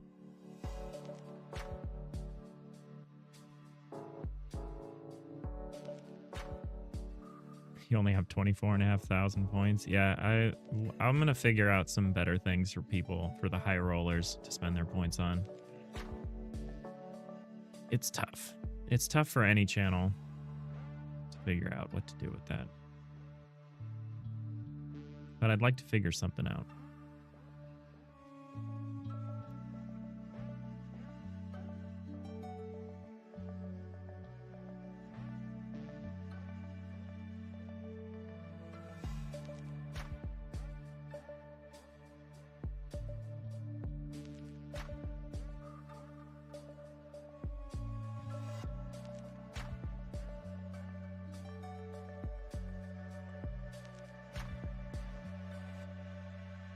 Yeah, this was a lot easier when we were just using bounding boxes. Doing this per component, per coordinate's really annoying. I'm trying to formulate in my head how we're going to do this. Sapphire, if you start streaming, you may have one that's solve a Rubik's Cube, which yes, you can do. Yeah, I can't do that. Random Journey, 1 million points. You get to choose the jam game for a game jam. Yeah. 1 million points, you can sign us up for a game jam.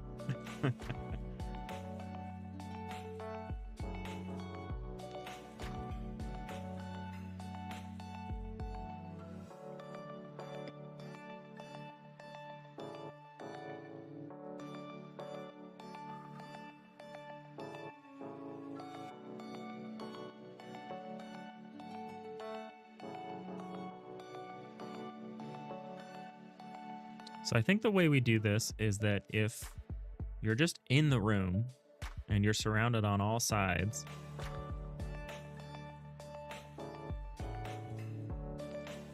here, let's do it like this. Let's try it like this.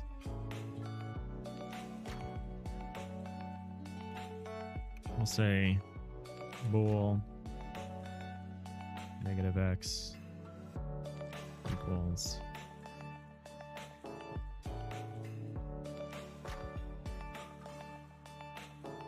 say extend negative x. This extends along the negative x.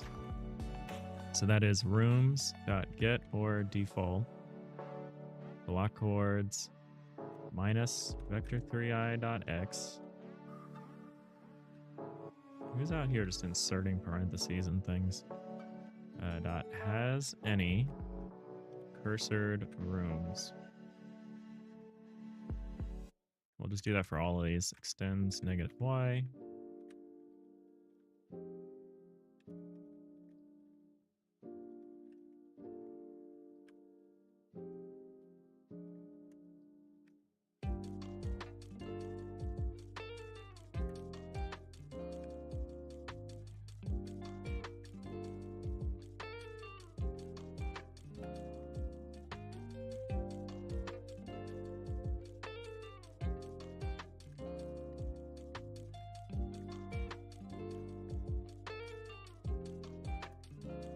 How long until I create like vector bools?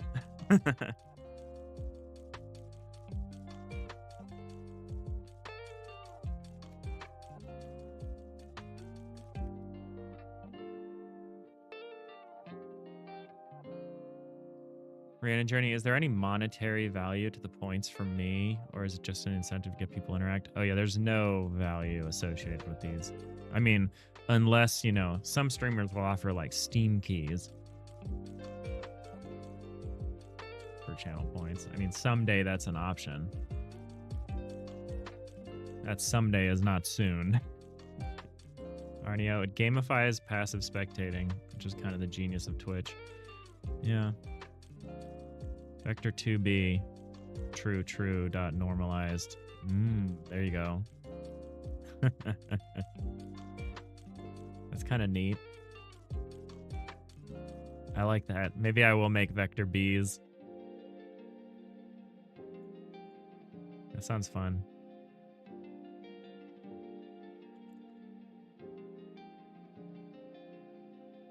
It won't matter because I'm not some like SimD wizard. But it's kind of neat as an idea.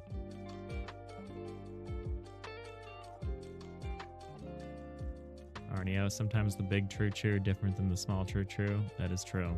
True.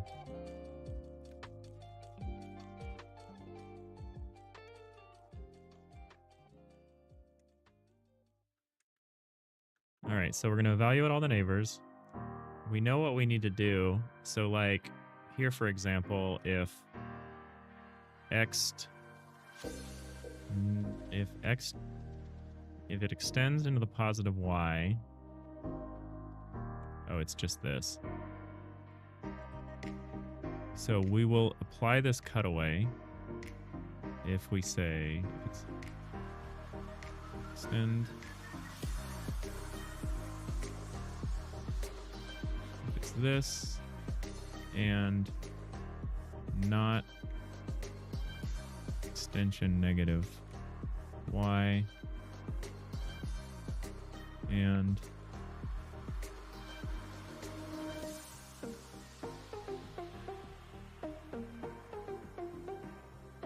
extends positive y and not extends negative x.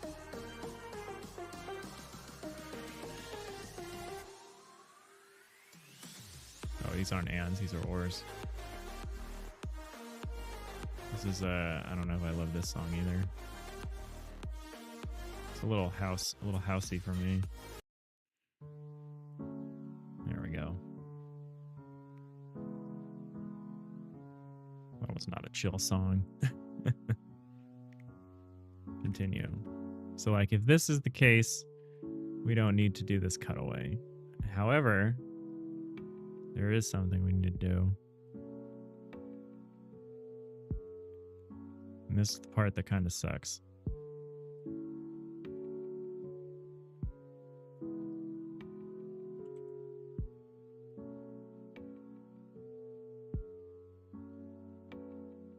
This is what I don't want to do. So I don't like how I handle. How do I handle this elsewhere here? How do I do this so easily? Extend bounds minus feature 3 1.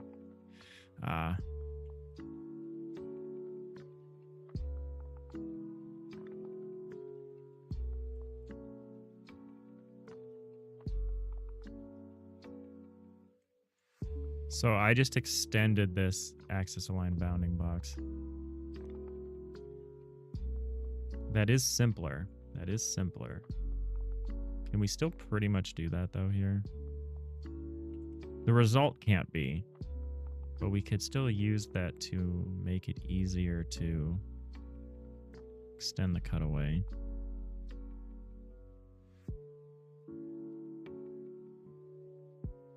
Sorry, I'm fairly unfocused here. I think I'm already on vacation in the mind. I do want to change this cutaway system though. So we've got our neighbor extension checks. Get rid of this. Okay.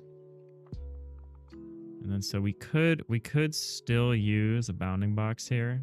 We need to redeclare it. Like, the thing I want to avoid is doing like a ton of work for every single coordinate.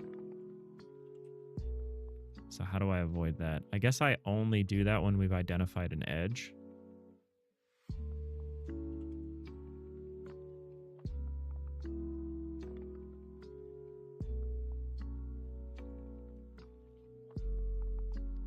When I've identified a forward edge, we can do that.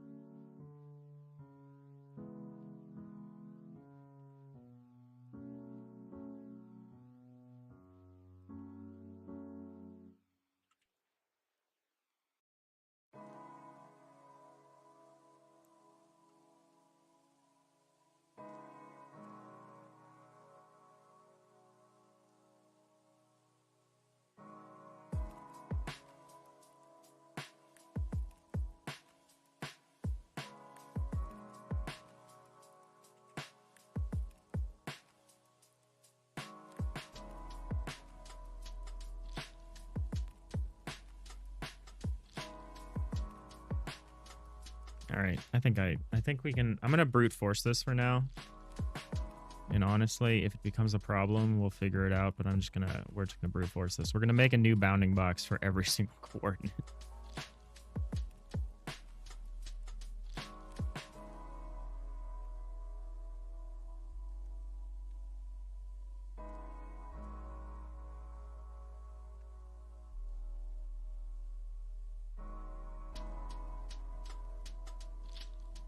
This is how we're gonna do this. We're gonna say if extension -x. We're gonna say if one of these doesn't, if we don't extend backwards in some way, then we need to do this. If one of these is true, then what we'll need to do is we'll need to say we need to get this in there.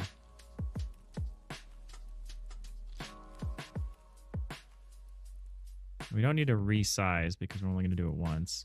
So we can say block bounds equals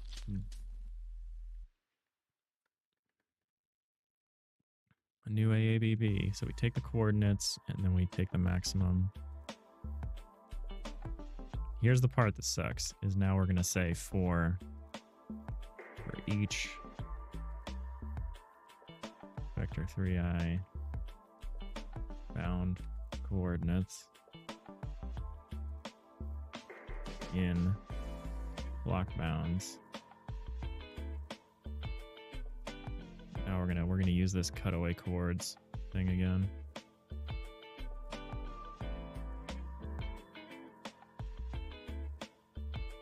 I guess we could move this down here.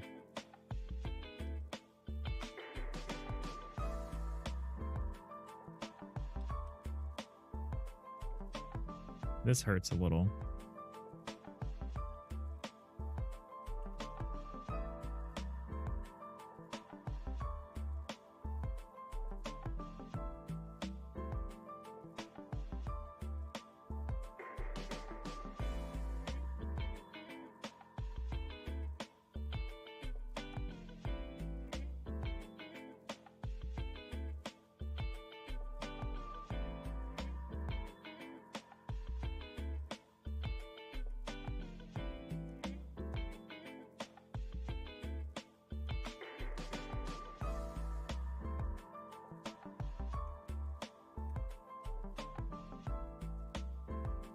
I might actually call this deck cutaway.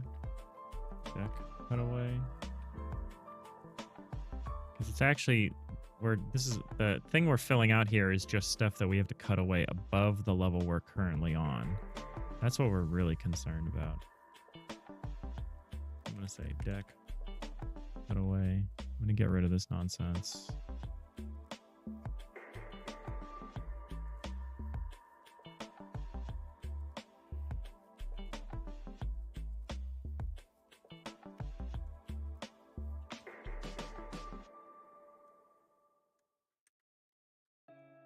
Actually, we actually don't need this. We actually don't need this. There's actually a simpler way to do this. Here we can just say cutaways.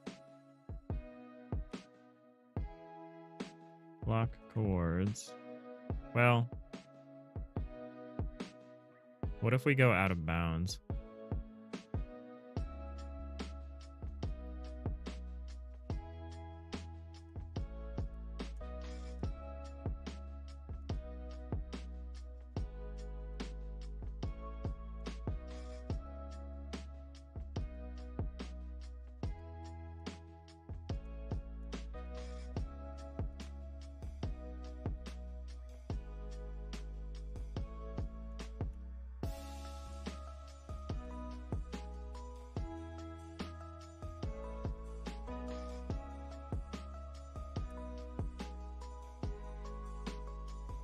I would love to be able to do this in place.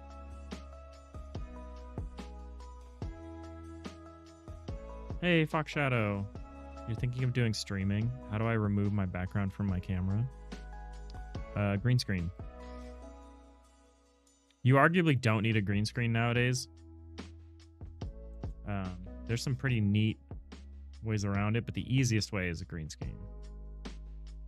If you have a sufficiently advanced GPU, like really high end, there's stuff you can use, like some NVIDIA broadcast stuff you can use that's actually really good at just removing your background. Yeah, chroma key. Yeah, green screen and chroma key. And there are some advanced systems that can do it without it pretty reliably. I think NVIDIA broadcast is up there. Although NVIDIA broadcast has like a pretty high overhead. It uses a lot of your GPU even when it's not doing anything. So yeah, if you can, RTX 4060,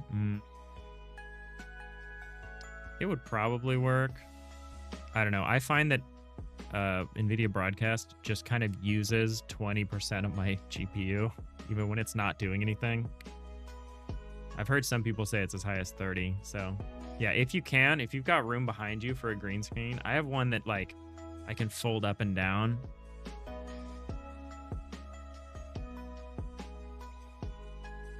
But yeah, if that's an option for you, is to just have a green screen, just try to do that. Because I'm doing the chroma key stuff just in OBS. Yeah, so yeah, my green screen is like, I have a fold up one, so it's portable, so I can just remove it when I don't use it.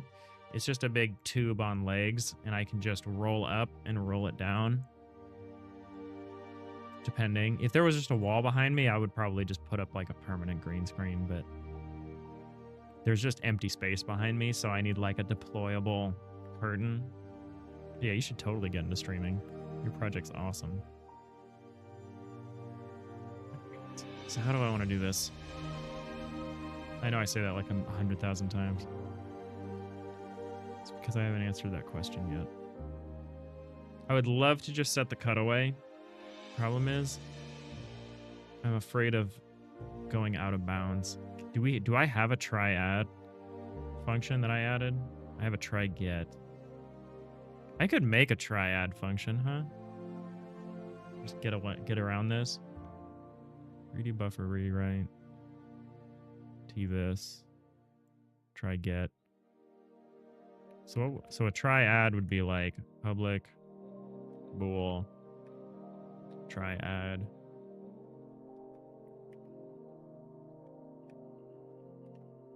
I could also accept a indexed one too.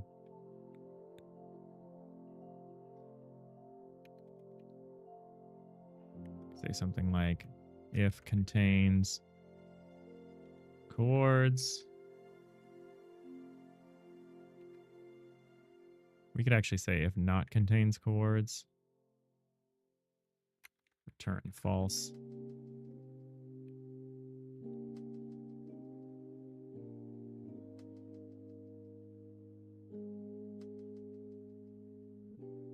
Just wanted to call you early and say Happy New Year's before I get too blackout or brown out. Or one Yeah, of the we just do browns. this. I mean out. Return true. Whatever. Love you, kid. Bye. Does this do... We pass in a contains with the chords. It does its own... No, it doesn't. AABB contains. That does a clamp. Okay. Love you, kid. Bye. So we do a try add. This would make it a lot more comfortable doing it in place, is if I could do a try add function. So we can have public bool try add integer index t value.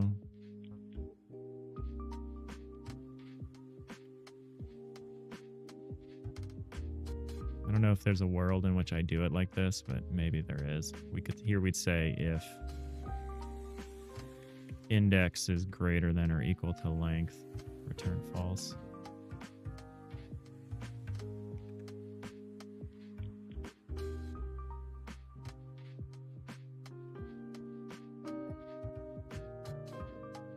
Where'd you get your roll-up green screen? Probably Amazon. Nanigans, you keep saying it too. You think you'll start streaming some of your stuff once you get a bit more organized. You don't have a good spot. where your kids wouldn't end up on stream, etc. Maybe try to get something set up over the holidays. Yeah, that'd be great. Yeah, finding a quiet spot to stream is tough. Let me see if I can figure out what I use. Box.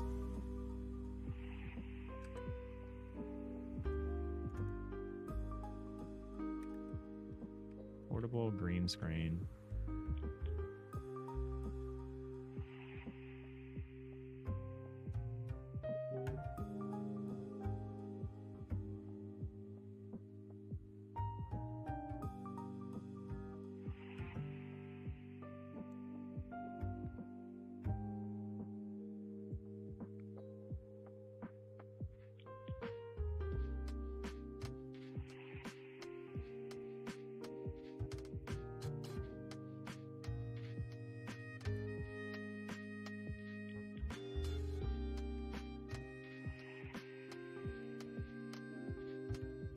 Okay, here's something. This is, I think this might be exactly the one that I use.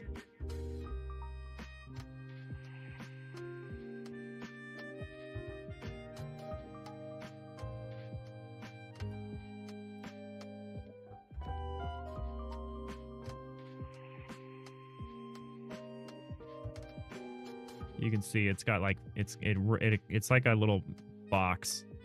It has the rolled up green screen, and you can fold it up and it deploys, and it like holds itself up, and you can fold it down and it'll go away.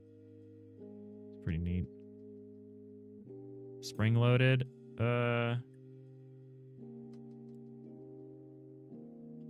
Maybe a little. It goes up and down pretty easy. Looks hydraulic. Yeah, that one's a little hardcore. I think that's the one I use. I think it's just for the stability of the screen itself. I don't know. Something like that. That's one of the more expensive ones I think you could get, but some people just have one that they just tape to the back of their chair, you know? It depends on how much screen real estate you want, you know? If the camera cut is gonna be pretty close, I don't think it's a huge problem, but like for me, I have like a pretty wide area that I capture. The small circles that sit on the back of the chair. Yeah, as long as your camera is like pretty tightly cropped, that should be fine. All right, okay, so I have a try-add function now for the buffer 3D read-write. So if I can do that, then we can still do this in place.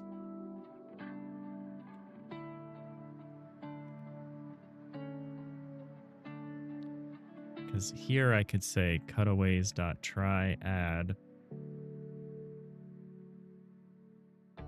bound chords cutaway dot deck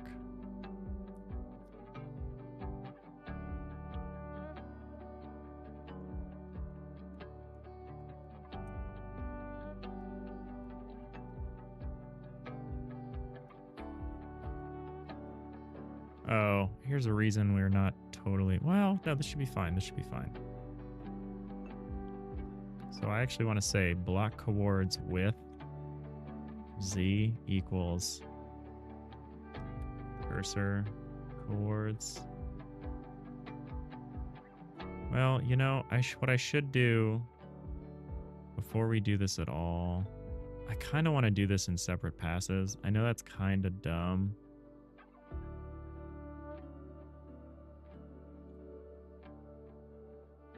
I kind of want to do this in two different passes. Might not even use the try-add function. So I might actually not write this way either. But I don't know, it's kind of neat.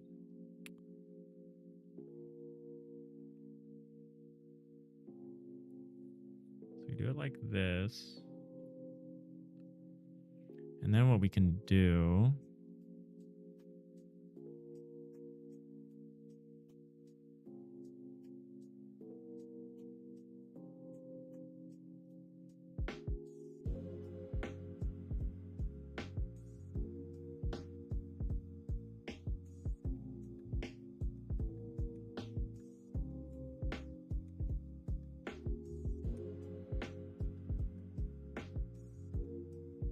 So if cursor coords z equals 0, we can return. Now we can do it like this. So now we can say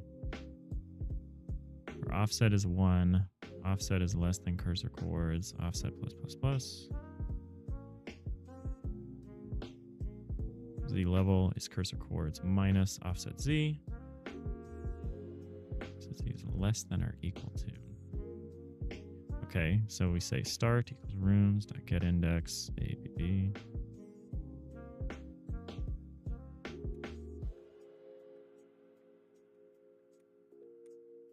Z equals z level for index start. So we get rid of this.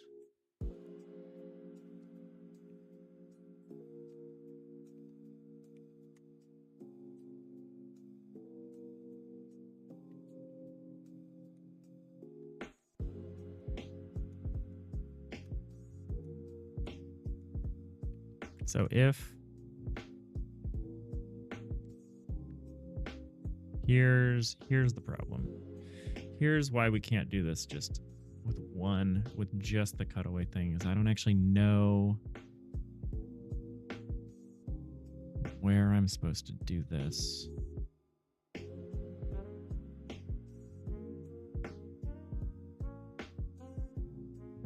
I need to at least set some kind of starting area that we can use.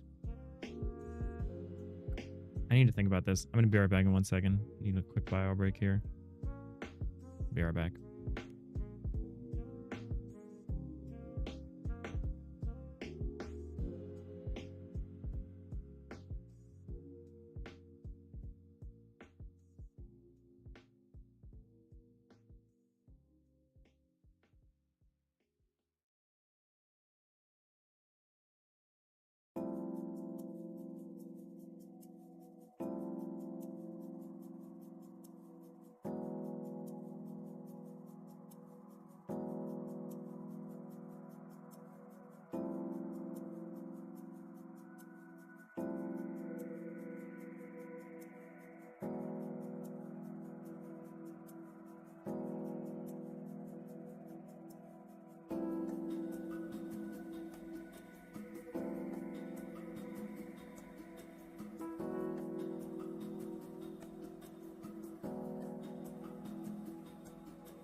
Okay.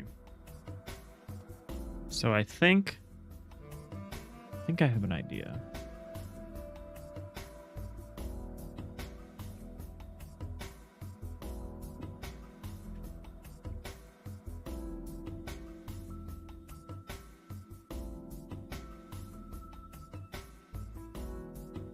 So I think I know how to do this now without needing additional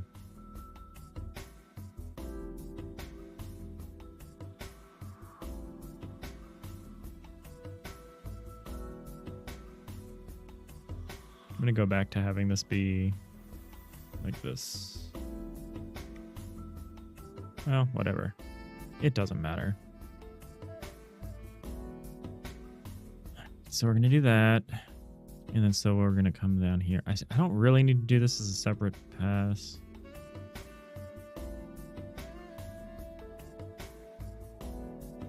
Oh, you can't see. Thanks, Fox. Yeah, I forget sometimes.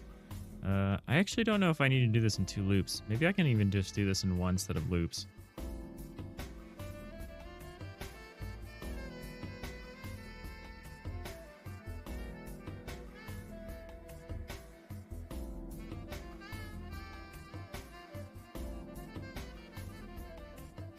So what if we did this a different way? What if we did this like?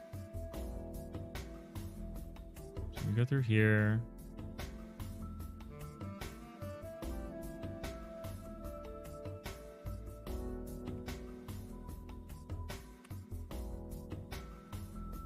Okay, what if we did this like this instead? What if we said for integer z equals cursor coords dot z, z is less than, or z is greater than or equal to 0.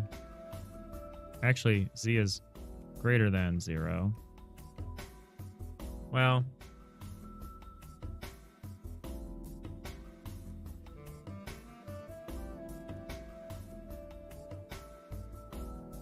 I kind of like the way we had it before.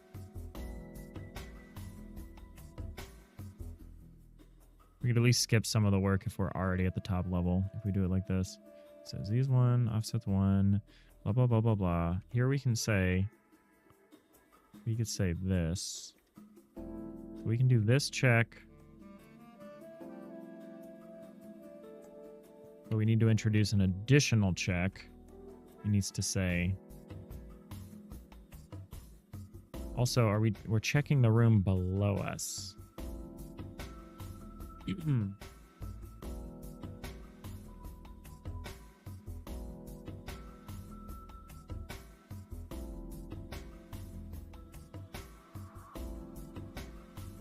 So we can say rooms that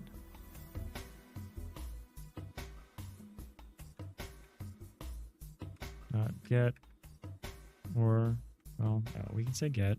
We can say rooms get, excuse me. Say get coords. Rooms dot get.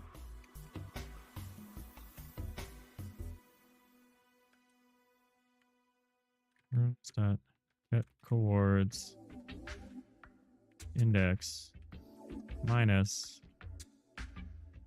or plus vector 3i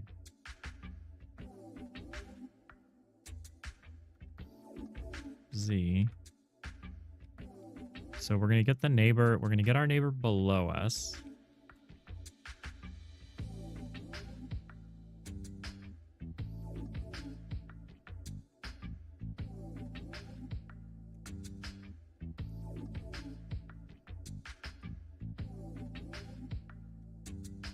Oh, this is stupid. I had a thought a second ago that it's going to work this way.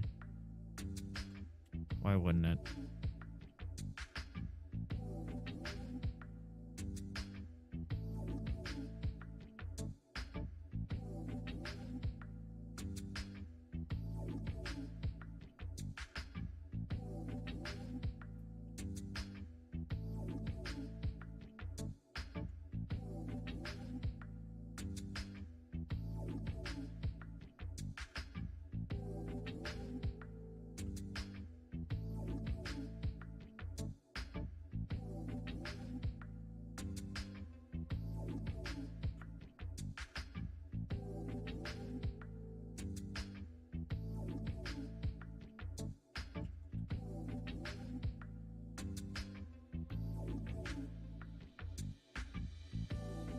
Man, is it worth it to get this detailed? What we had kind of worked. It doesn't perfectly capture rooms that aren't strictly rectangular, but it kind of worked. Seems like a lot of effort to cover the remaining small edge cases.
shenanigans. That's one of the nice things. One of the things that can be nice when making internal tools versus public-facing stuff is you don't need to worry about the edge cases until it's become an issue, if ever. Yeah. I mean, I can easily demonstrate the issue. So it's not like the issue isn't a thing. Also, unfortunately, this isn't the tool. This is part of the visibility system, which I would consider a core system. I kind of confuse them because I'm only really working on the editor tools right now. But the editor tools obviously depend on things like the viewing system.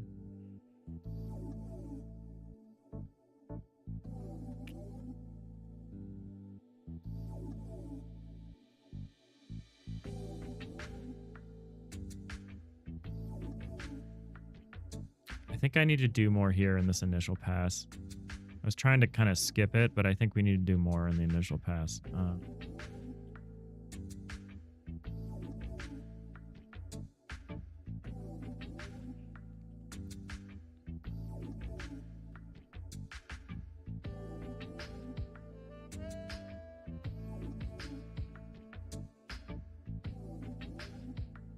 So we're going to say something like,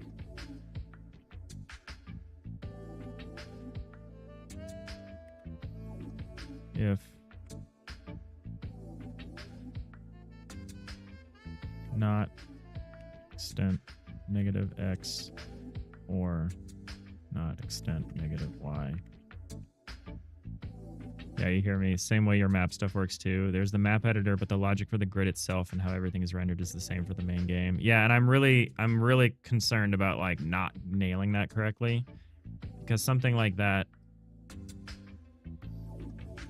things of like how the player interacts with stuff, like how you process input, and also what the player can see, those are like such fundamental questions that kind of shape everything. All right, so we're going to say if we don't extend this way or this way, then what we can do is we can say variable block bounds equals a new AABB. We can start from block coords minus vector 3i dot 1. We can say AAB. We can say rooms dot AABB dot maximum with z equals cursor coords z minus 1. So we can generate this bounding box. This is the part I don't love, and it involves... This is the part I don't think we can do without allocating a ton of memory. So I think this is the wrong approach. I think it is just better. Because the thing is, I could make a bounding box, and then I could process all of the coordinates in the bounding box, but that isn't... That would be utilizing the bounding box's enumerable capability, which involves like an allocation. And I don't want to do an allocation per coordinate. So I think the better thing to do is just to have like this member variable that covers this stuff for us. I think we're just going to bite the bullet and do that. I think the right thing to do is to do like a hash set.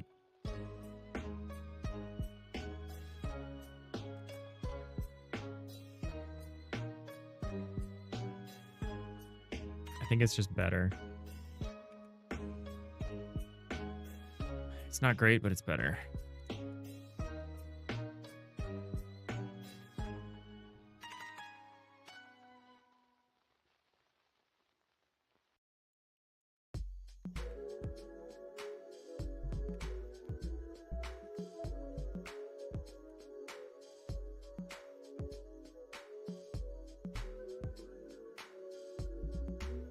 And so when we're doing all this stuff,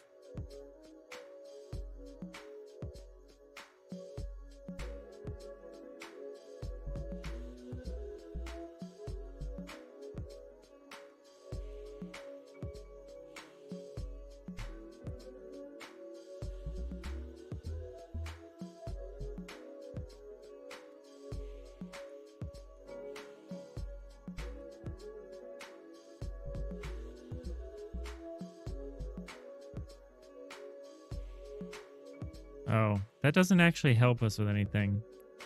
Not really. I still kind of have to do this thing.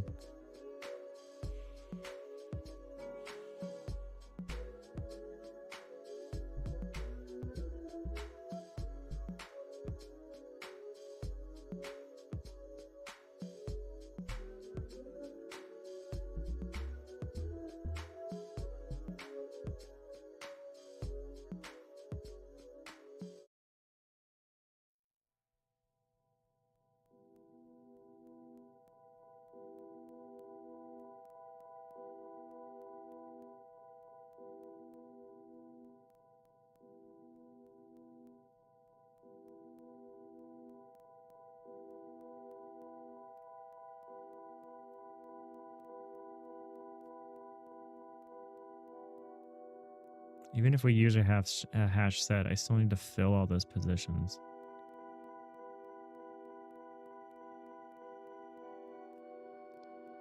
Okay, never mind. That is not what we're going to do.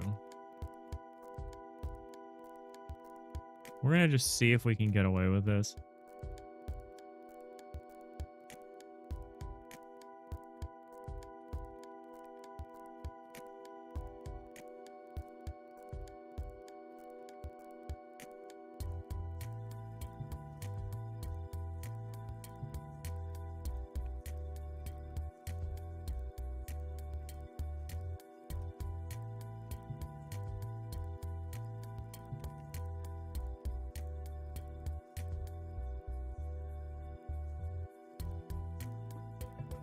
Okay, and then we can basically do this same loop at a higher level.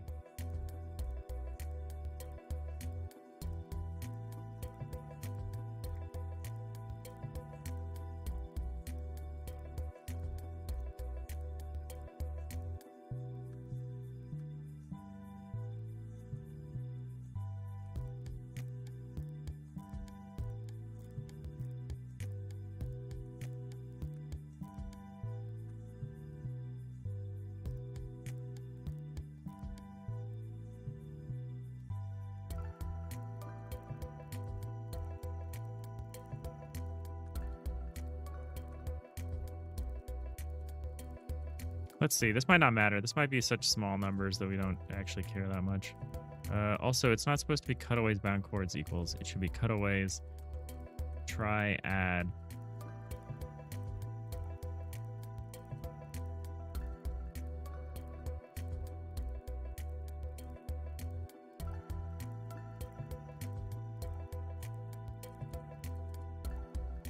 Try add is not the best. Should almost be like try set or something like that. Yeah, this shouldn't be. This isn't adding anything. I don't call it add anywhere. I call it set.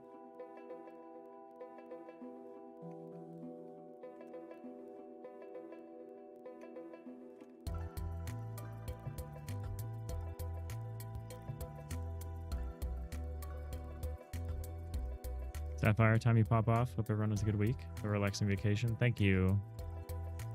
Take it easy. Thanks for stopping by. All right, let's try this. Try set.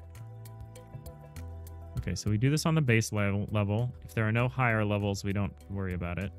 This is the part that is like... Actually, honestly, we should do this check. It should be like, if not this or this, and cursor coords dot z is not equal to 0. This is a lot of work, so I think it's worth.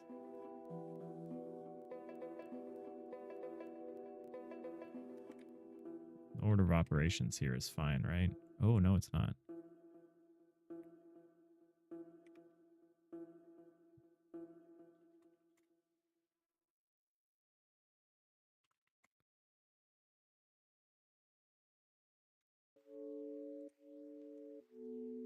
Actually, we could do this a little differently. We could say... Because if we're doing this, we're not going to be doing the other.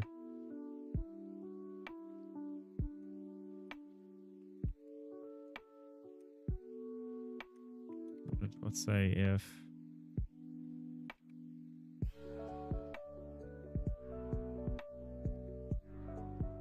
we're going to say if not extension positive x and extension negative y,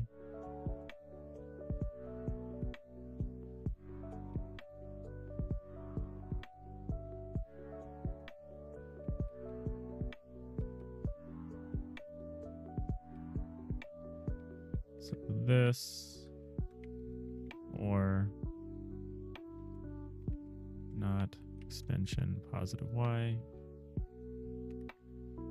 and extension negative x, do this, and then continue. So if we do this, we know we don't need to do anything else. Otherwise,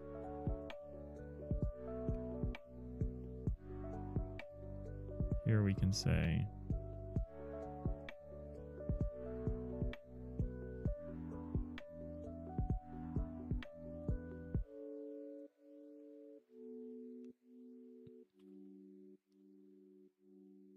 yeah, here we go.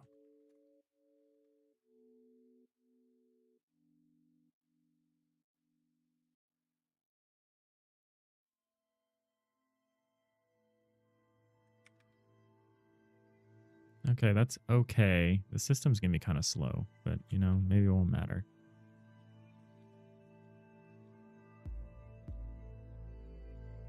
The system does need to be fast, though. Like a frame or two. Doesn't have to be instant, though. Okay, and then so we do this.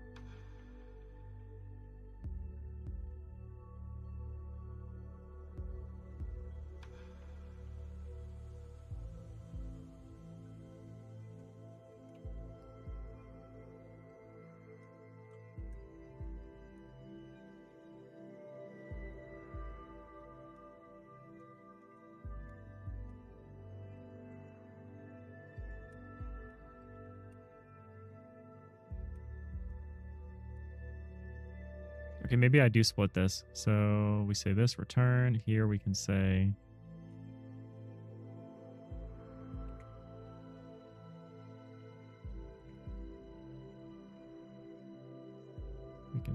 variable z equals cursor coords dot z. Z is less than 0, or z is greater than 0. Z minus minus.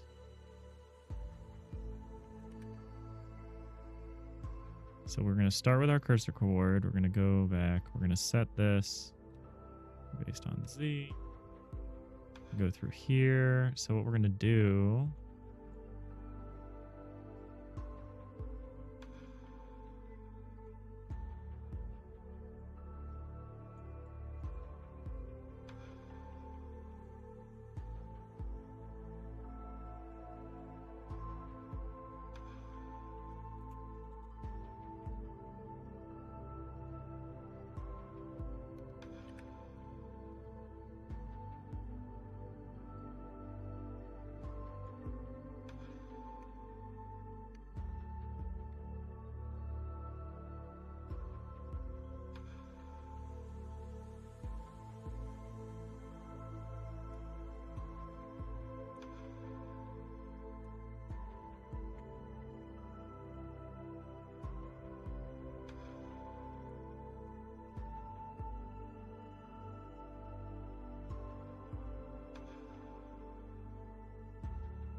place the order of this. If not this, or...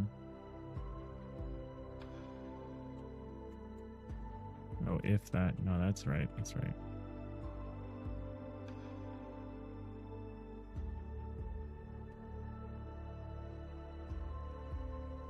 All right, let's test this part for a second. I've turned myself around so many times. I don't know what's going on anymore. I think I've got it though. I think I've decided.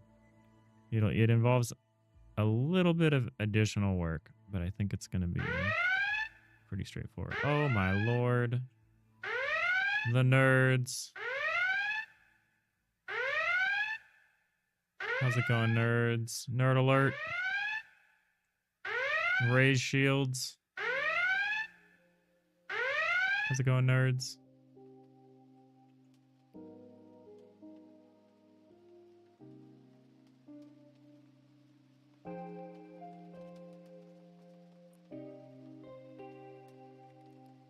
How was the stream? Happy Tuesday.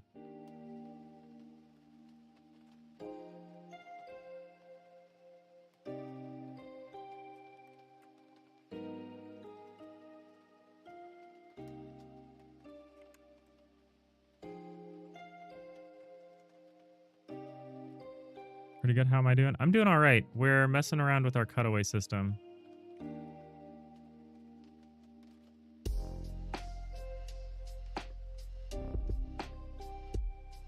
Trying to put it into a state.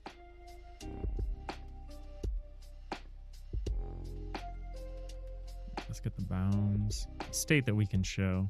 But how are you doing? How are things? This is my one stream this week. We're going to be doing a vacation. Anyway, welcome in, everybody.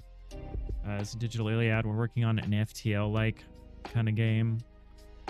It's like an isometric 2D FTL style game, so we're working on tools to handle what is a pretty significant vision problem of how to render these pseudo 3D spaces. And that's kind of what I'm working on. I'm kind of doing a rethink of our cutaway system, which is a system that lets us carve into these ships the way you'd see a cutaway diagram of like anything, but especially like vehicles and stuff. I need this something here. I need some boundary data that I don't have. It's this.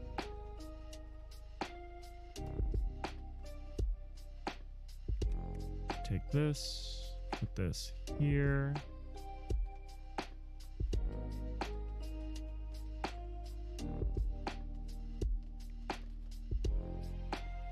Hold on a second. How did this work? Just grab this whole thing.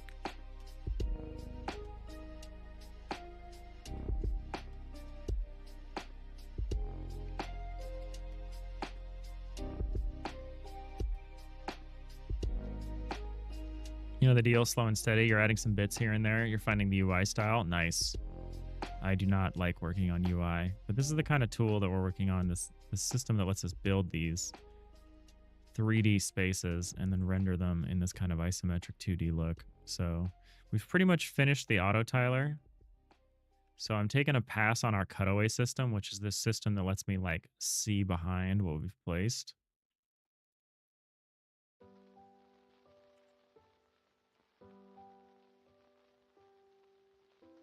We've got the underlying hulls that we can render. We can also render any of these overlays. These like semi-transparent overlays. We can render these now using a similar process. And so the thing that I'm working on is this terraced kind of cutaway look as you try to peer into the ship. The mechanics of how it kind of recedes. Kind of what I've been working on here. This case works fine. This case doesn't need any help, but there's some weird stuff that happens when you try to do something like make an unusually shaped room. So if we have like this room back here that's this kind of arrow shaped room, kind of behaves kind of weirdly. You can kind of see it's trying to figure out what to do. It doesn't quite understand because it's using a bounding box to figure out the room, so it thinks the room is actually this.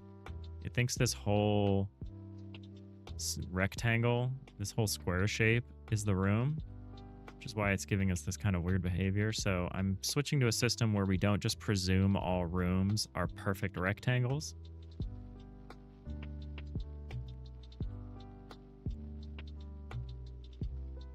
And that's what we're doing at the moment. Is a system that can handle unusually shaped rooms and not freak out. So you can see the same thing here. You see this kind of unusual cutaway dimension. There's also this happens, which I don't understand. You get an off by 1 error, depending on whether you're touching the outer wall or you're touching an inner floor.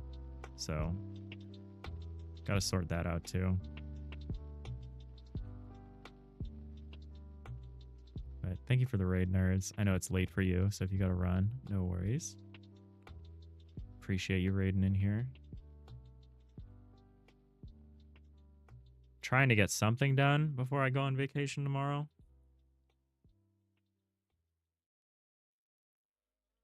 All right, we're gonna leave this here for a second. I'm gonna keep that. And we'll go back to working on this version.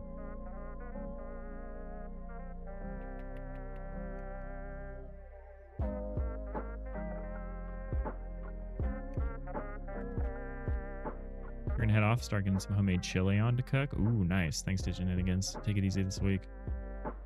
See you when I get back.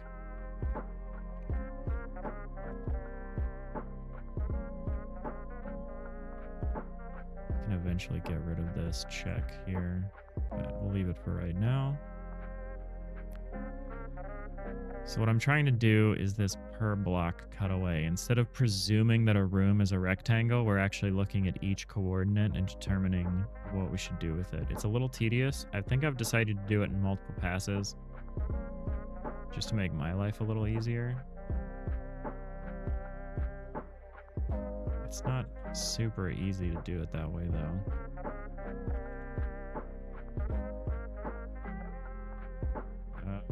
I think I know what I need to do. All right, so we're gonna do all this.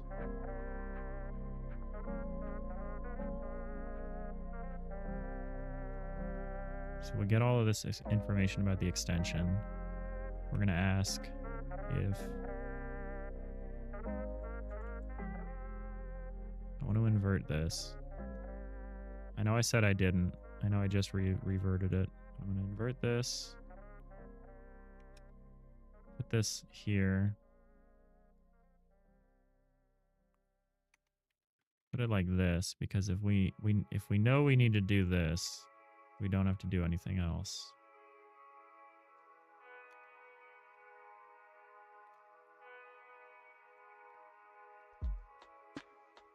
So we can do this, and then we can continue. Otherwise, we need to do another check. We say if. So now we want to check to see if we're at a... this is what we do when we're at a front edge, a forward-facing edge. If we were at a back edge, we need to do something else. So if we're at a back edge, we're going to say... say if not extends negative x or not extends negative y. Actually, what we can do is we can say if extends negative x and extends negative y, then we just continue.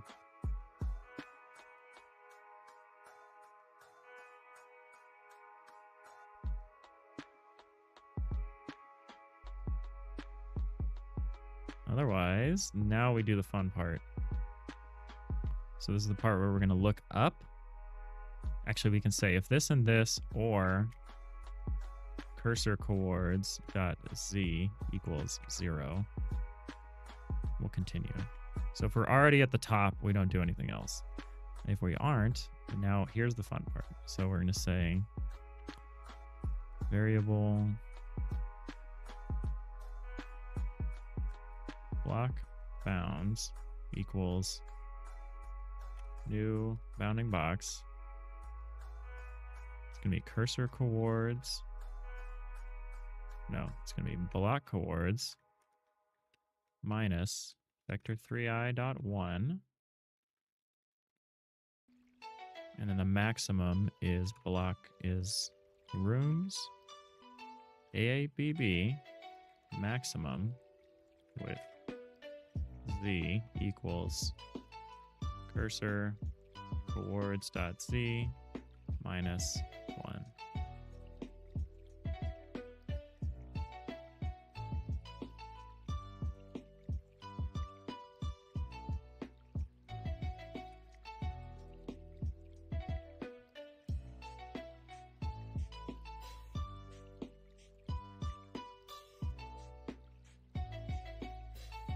Okay, so we get this. And what we do is we say for each. This is the part I don't like, but I can't think of a better way to do this right now. Variable. Vector 3i bound coords in block bounds. So for each of these, what we're going to do, we're going to say cutaways. Oh, this also...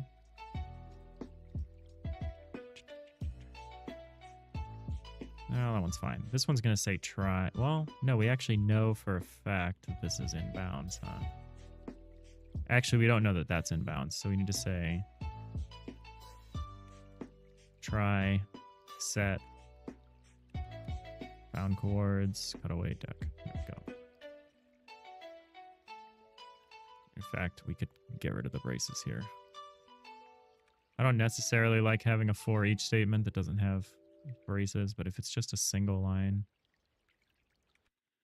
I think it's fine. Okay, so we're going to go through. We're going to set all of these to be cut away above us. And then what we need to do is if this isn't this, we're going to say z equals coords.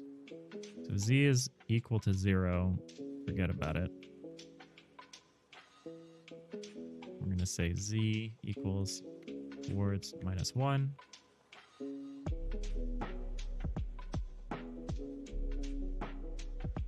Z is greater than 0.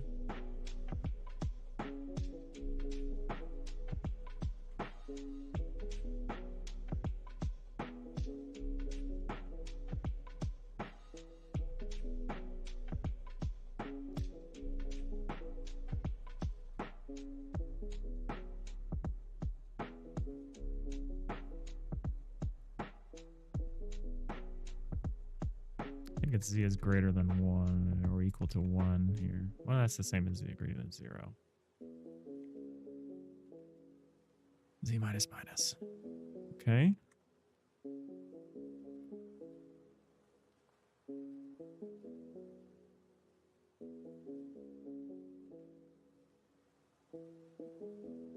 Cursor towards z is equal to 0.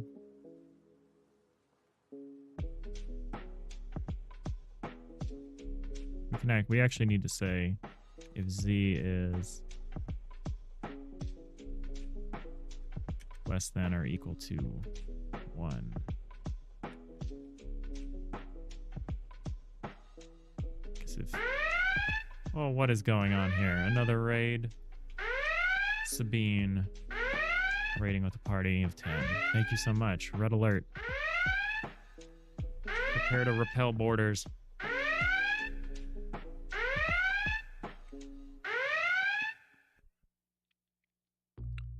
Hey, how's it going?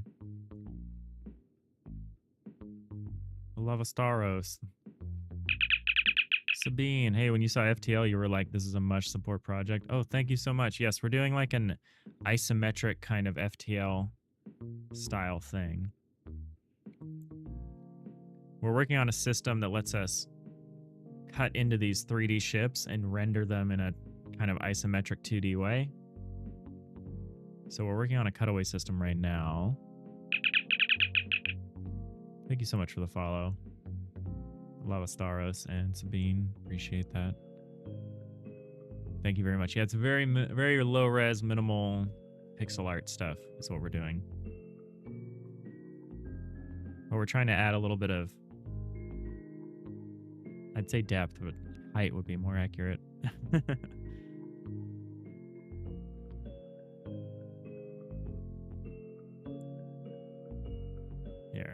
Here's kind of the thing where we got going on here. Let me see if I can demo this in a way that doesn't break everything.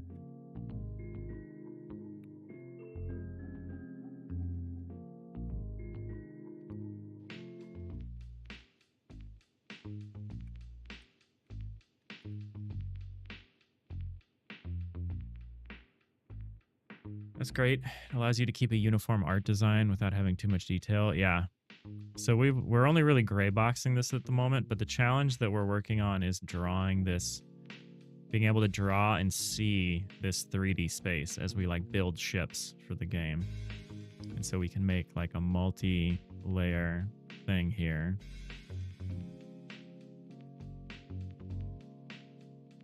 So we can kind of make these, right now it's pretty boxy. I haven't added any like interesting shapes or anything. But we're working on this particular system, the one that lets us look into these depending on where your cursor is. There are some issues with it, so we're working on kind of a new version. This is the kind of thing we're doing. Details are good, but less is more is kind of the guiding light for a pixel art project like this.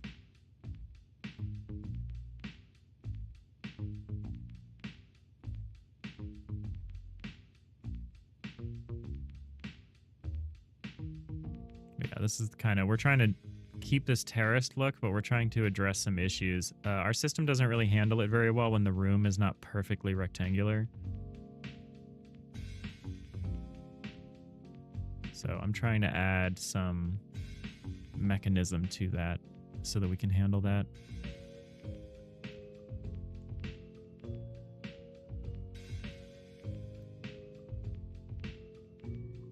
But yeah, what kind of stuff are you up to? How was your stream?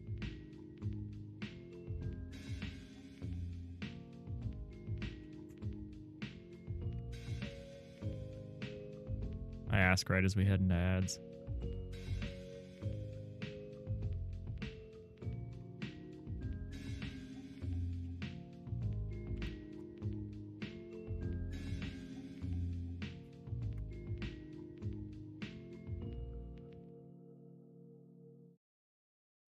Okay, so we're going to go through this. We're not going to ask this.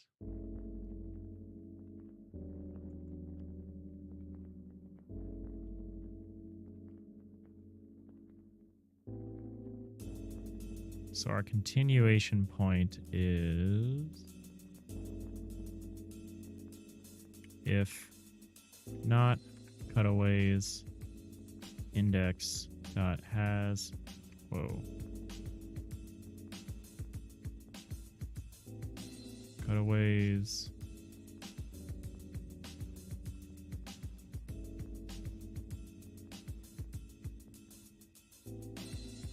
Can I not interact with this the way that I'm... Oh. Index. Oh, what? Weird.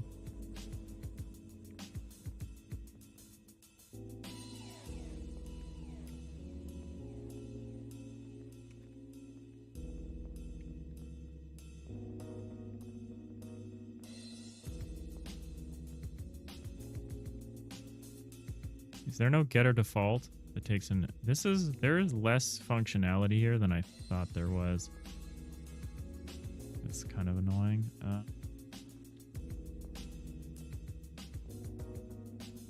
Okay, there is an index set. I don't know why the system is not. Oh, because I need to plug it in.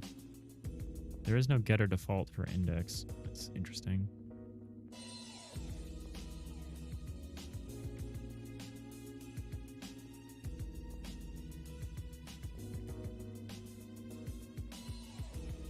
Instead of contains, we can just say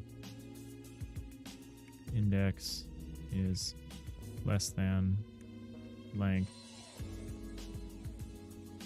Well, if index is less than length and index is greater than or equal to 0.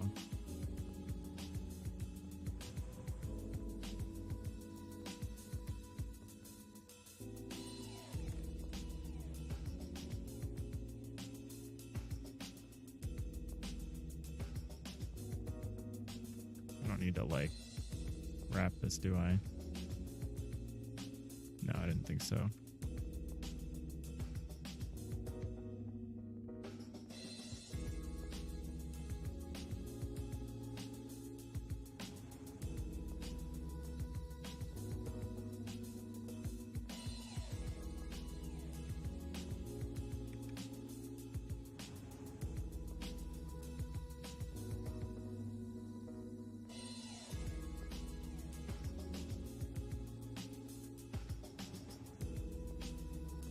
Okay, so if index not has, whoa, why are we having a problem here?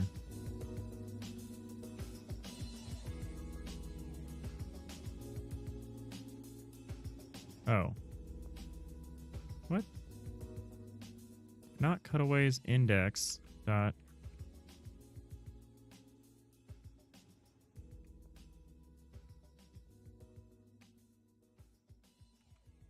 Oh, do I just say this?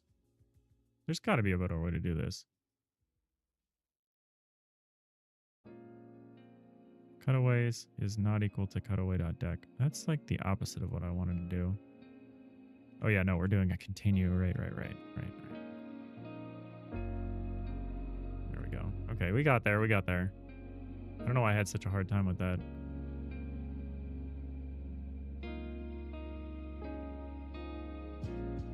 In fact, well, this is wrong. Well, no, this is right. Actually, we don't need to do that. We do need to do this, though, I think.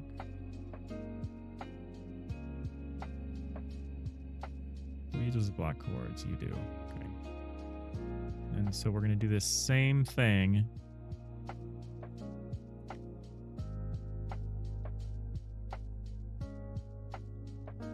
And do the same thing here.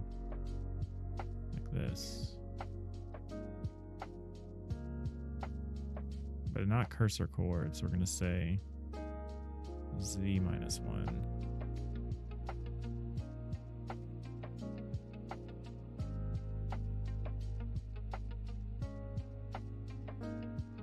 Oh, this needs to be greater than or equal to 1. Could also just say greater than 0. Oh no, this is a return check. Duh.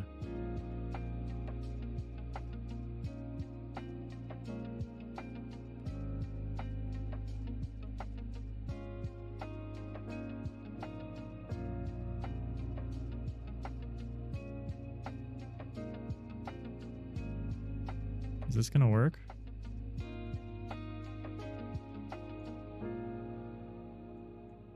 Maybe? -1. Cutaways.tryset, bound chords, cutaway deck.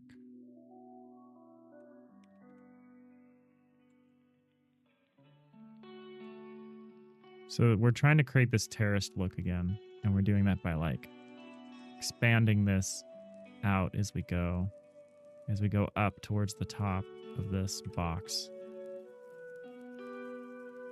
Let's see what we get. I'm expecting a crash. I'm expecting some kind of crash.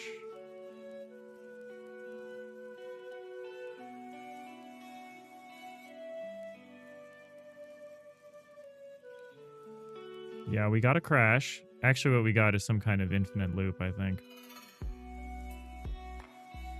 This might be too much work to do.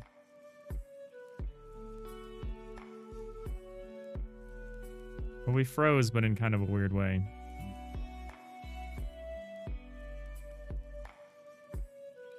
I think this is... I think what I'm trying to do here with this is too much. Chords minus vector thread out 1 rooms ABB dot maximum with C equals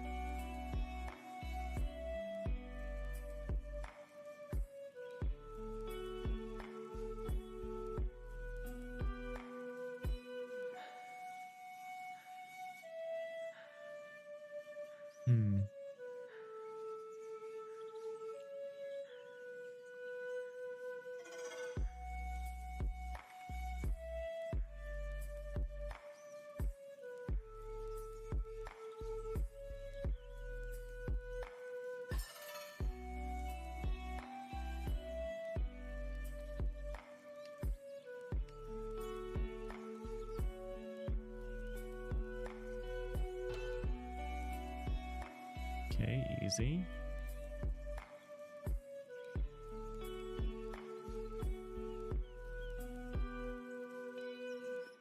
Okay, that's weird why it's doing that. Why doesn't it think of you as being part of the thing?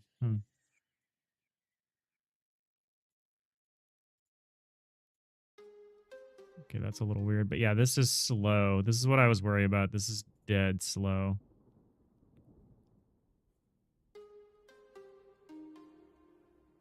Might not be able to do it this way. So we didn't even freeze earlier. That was just the system being like, yeah, it's... Oh, no, maybe there is a problem with the higher loop. Oh, maybe not.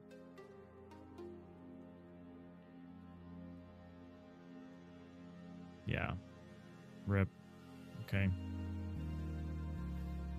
Can't do that. We'll have to find a different approach. That's too bad.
All right. I think that's kind of RIP for this approach. I'm going to need to come back and think of a different approach that doesn't involve this crazy loop. This crazy looping system. I understand why this is so bad.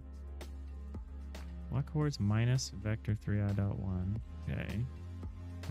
So A maximum with z equals -1. Oh, no. Block coords is rooms dot get coords index. Index is z equals c. Sorry. Yeah, it's too much work. Which is strange. We might have to continue to do the bounding box approach. There might not be another way. At least not another performant way. In which case, what we need to do is change our approach to just be about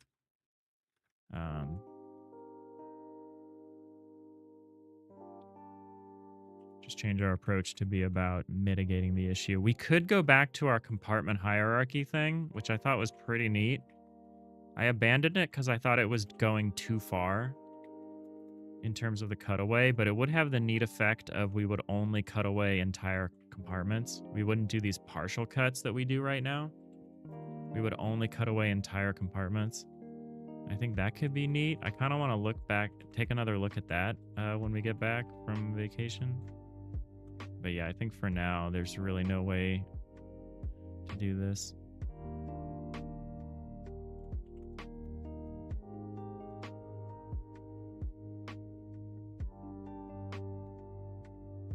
Except this way for now. Oh well.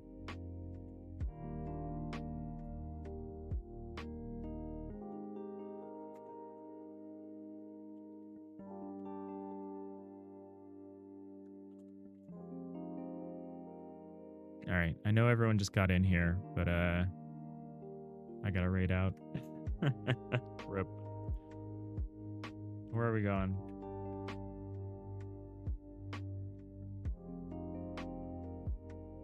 I'm thinking Covino, but Covino's been going for 6 hours. I'm a little concerned. He looks like he's going strong though.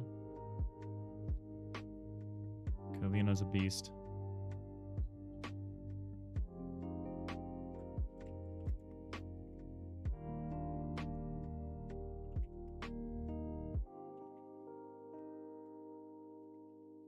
Boolean?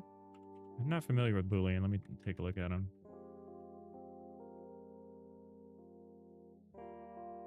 Okay, yeah, they just started. Let's go hang out with Boolean. Good recommendation. Another Godot dev. Set that up. Let's keep the raid train going. The Godot raid train.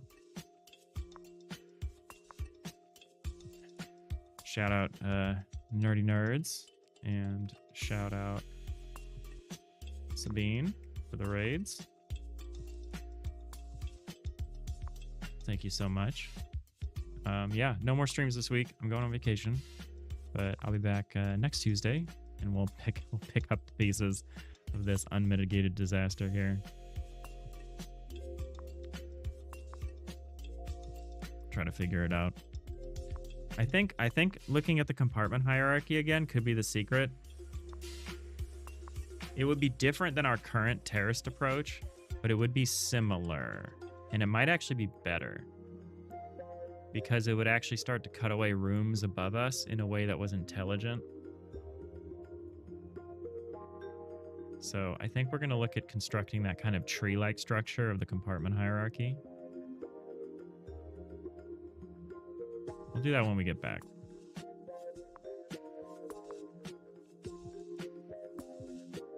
But yeah. Thank you all so much for watching. I hope you have a great rest of your week. And I'll see you all next time. Bye.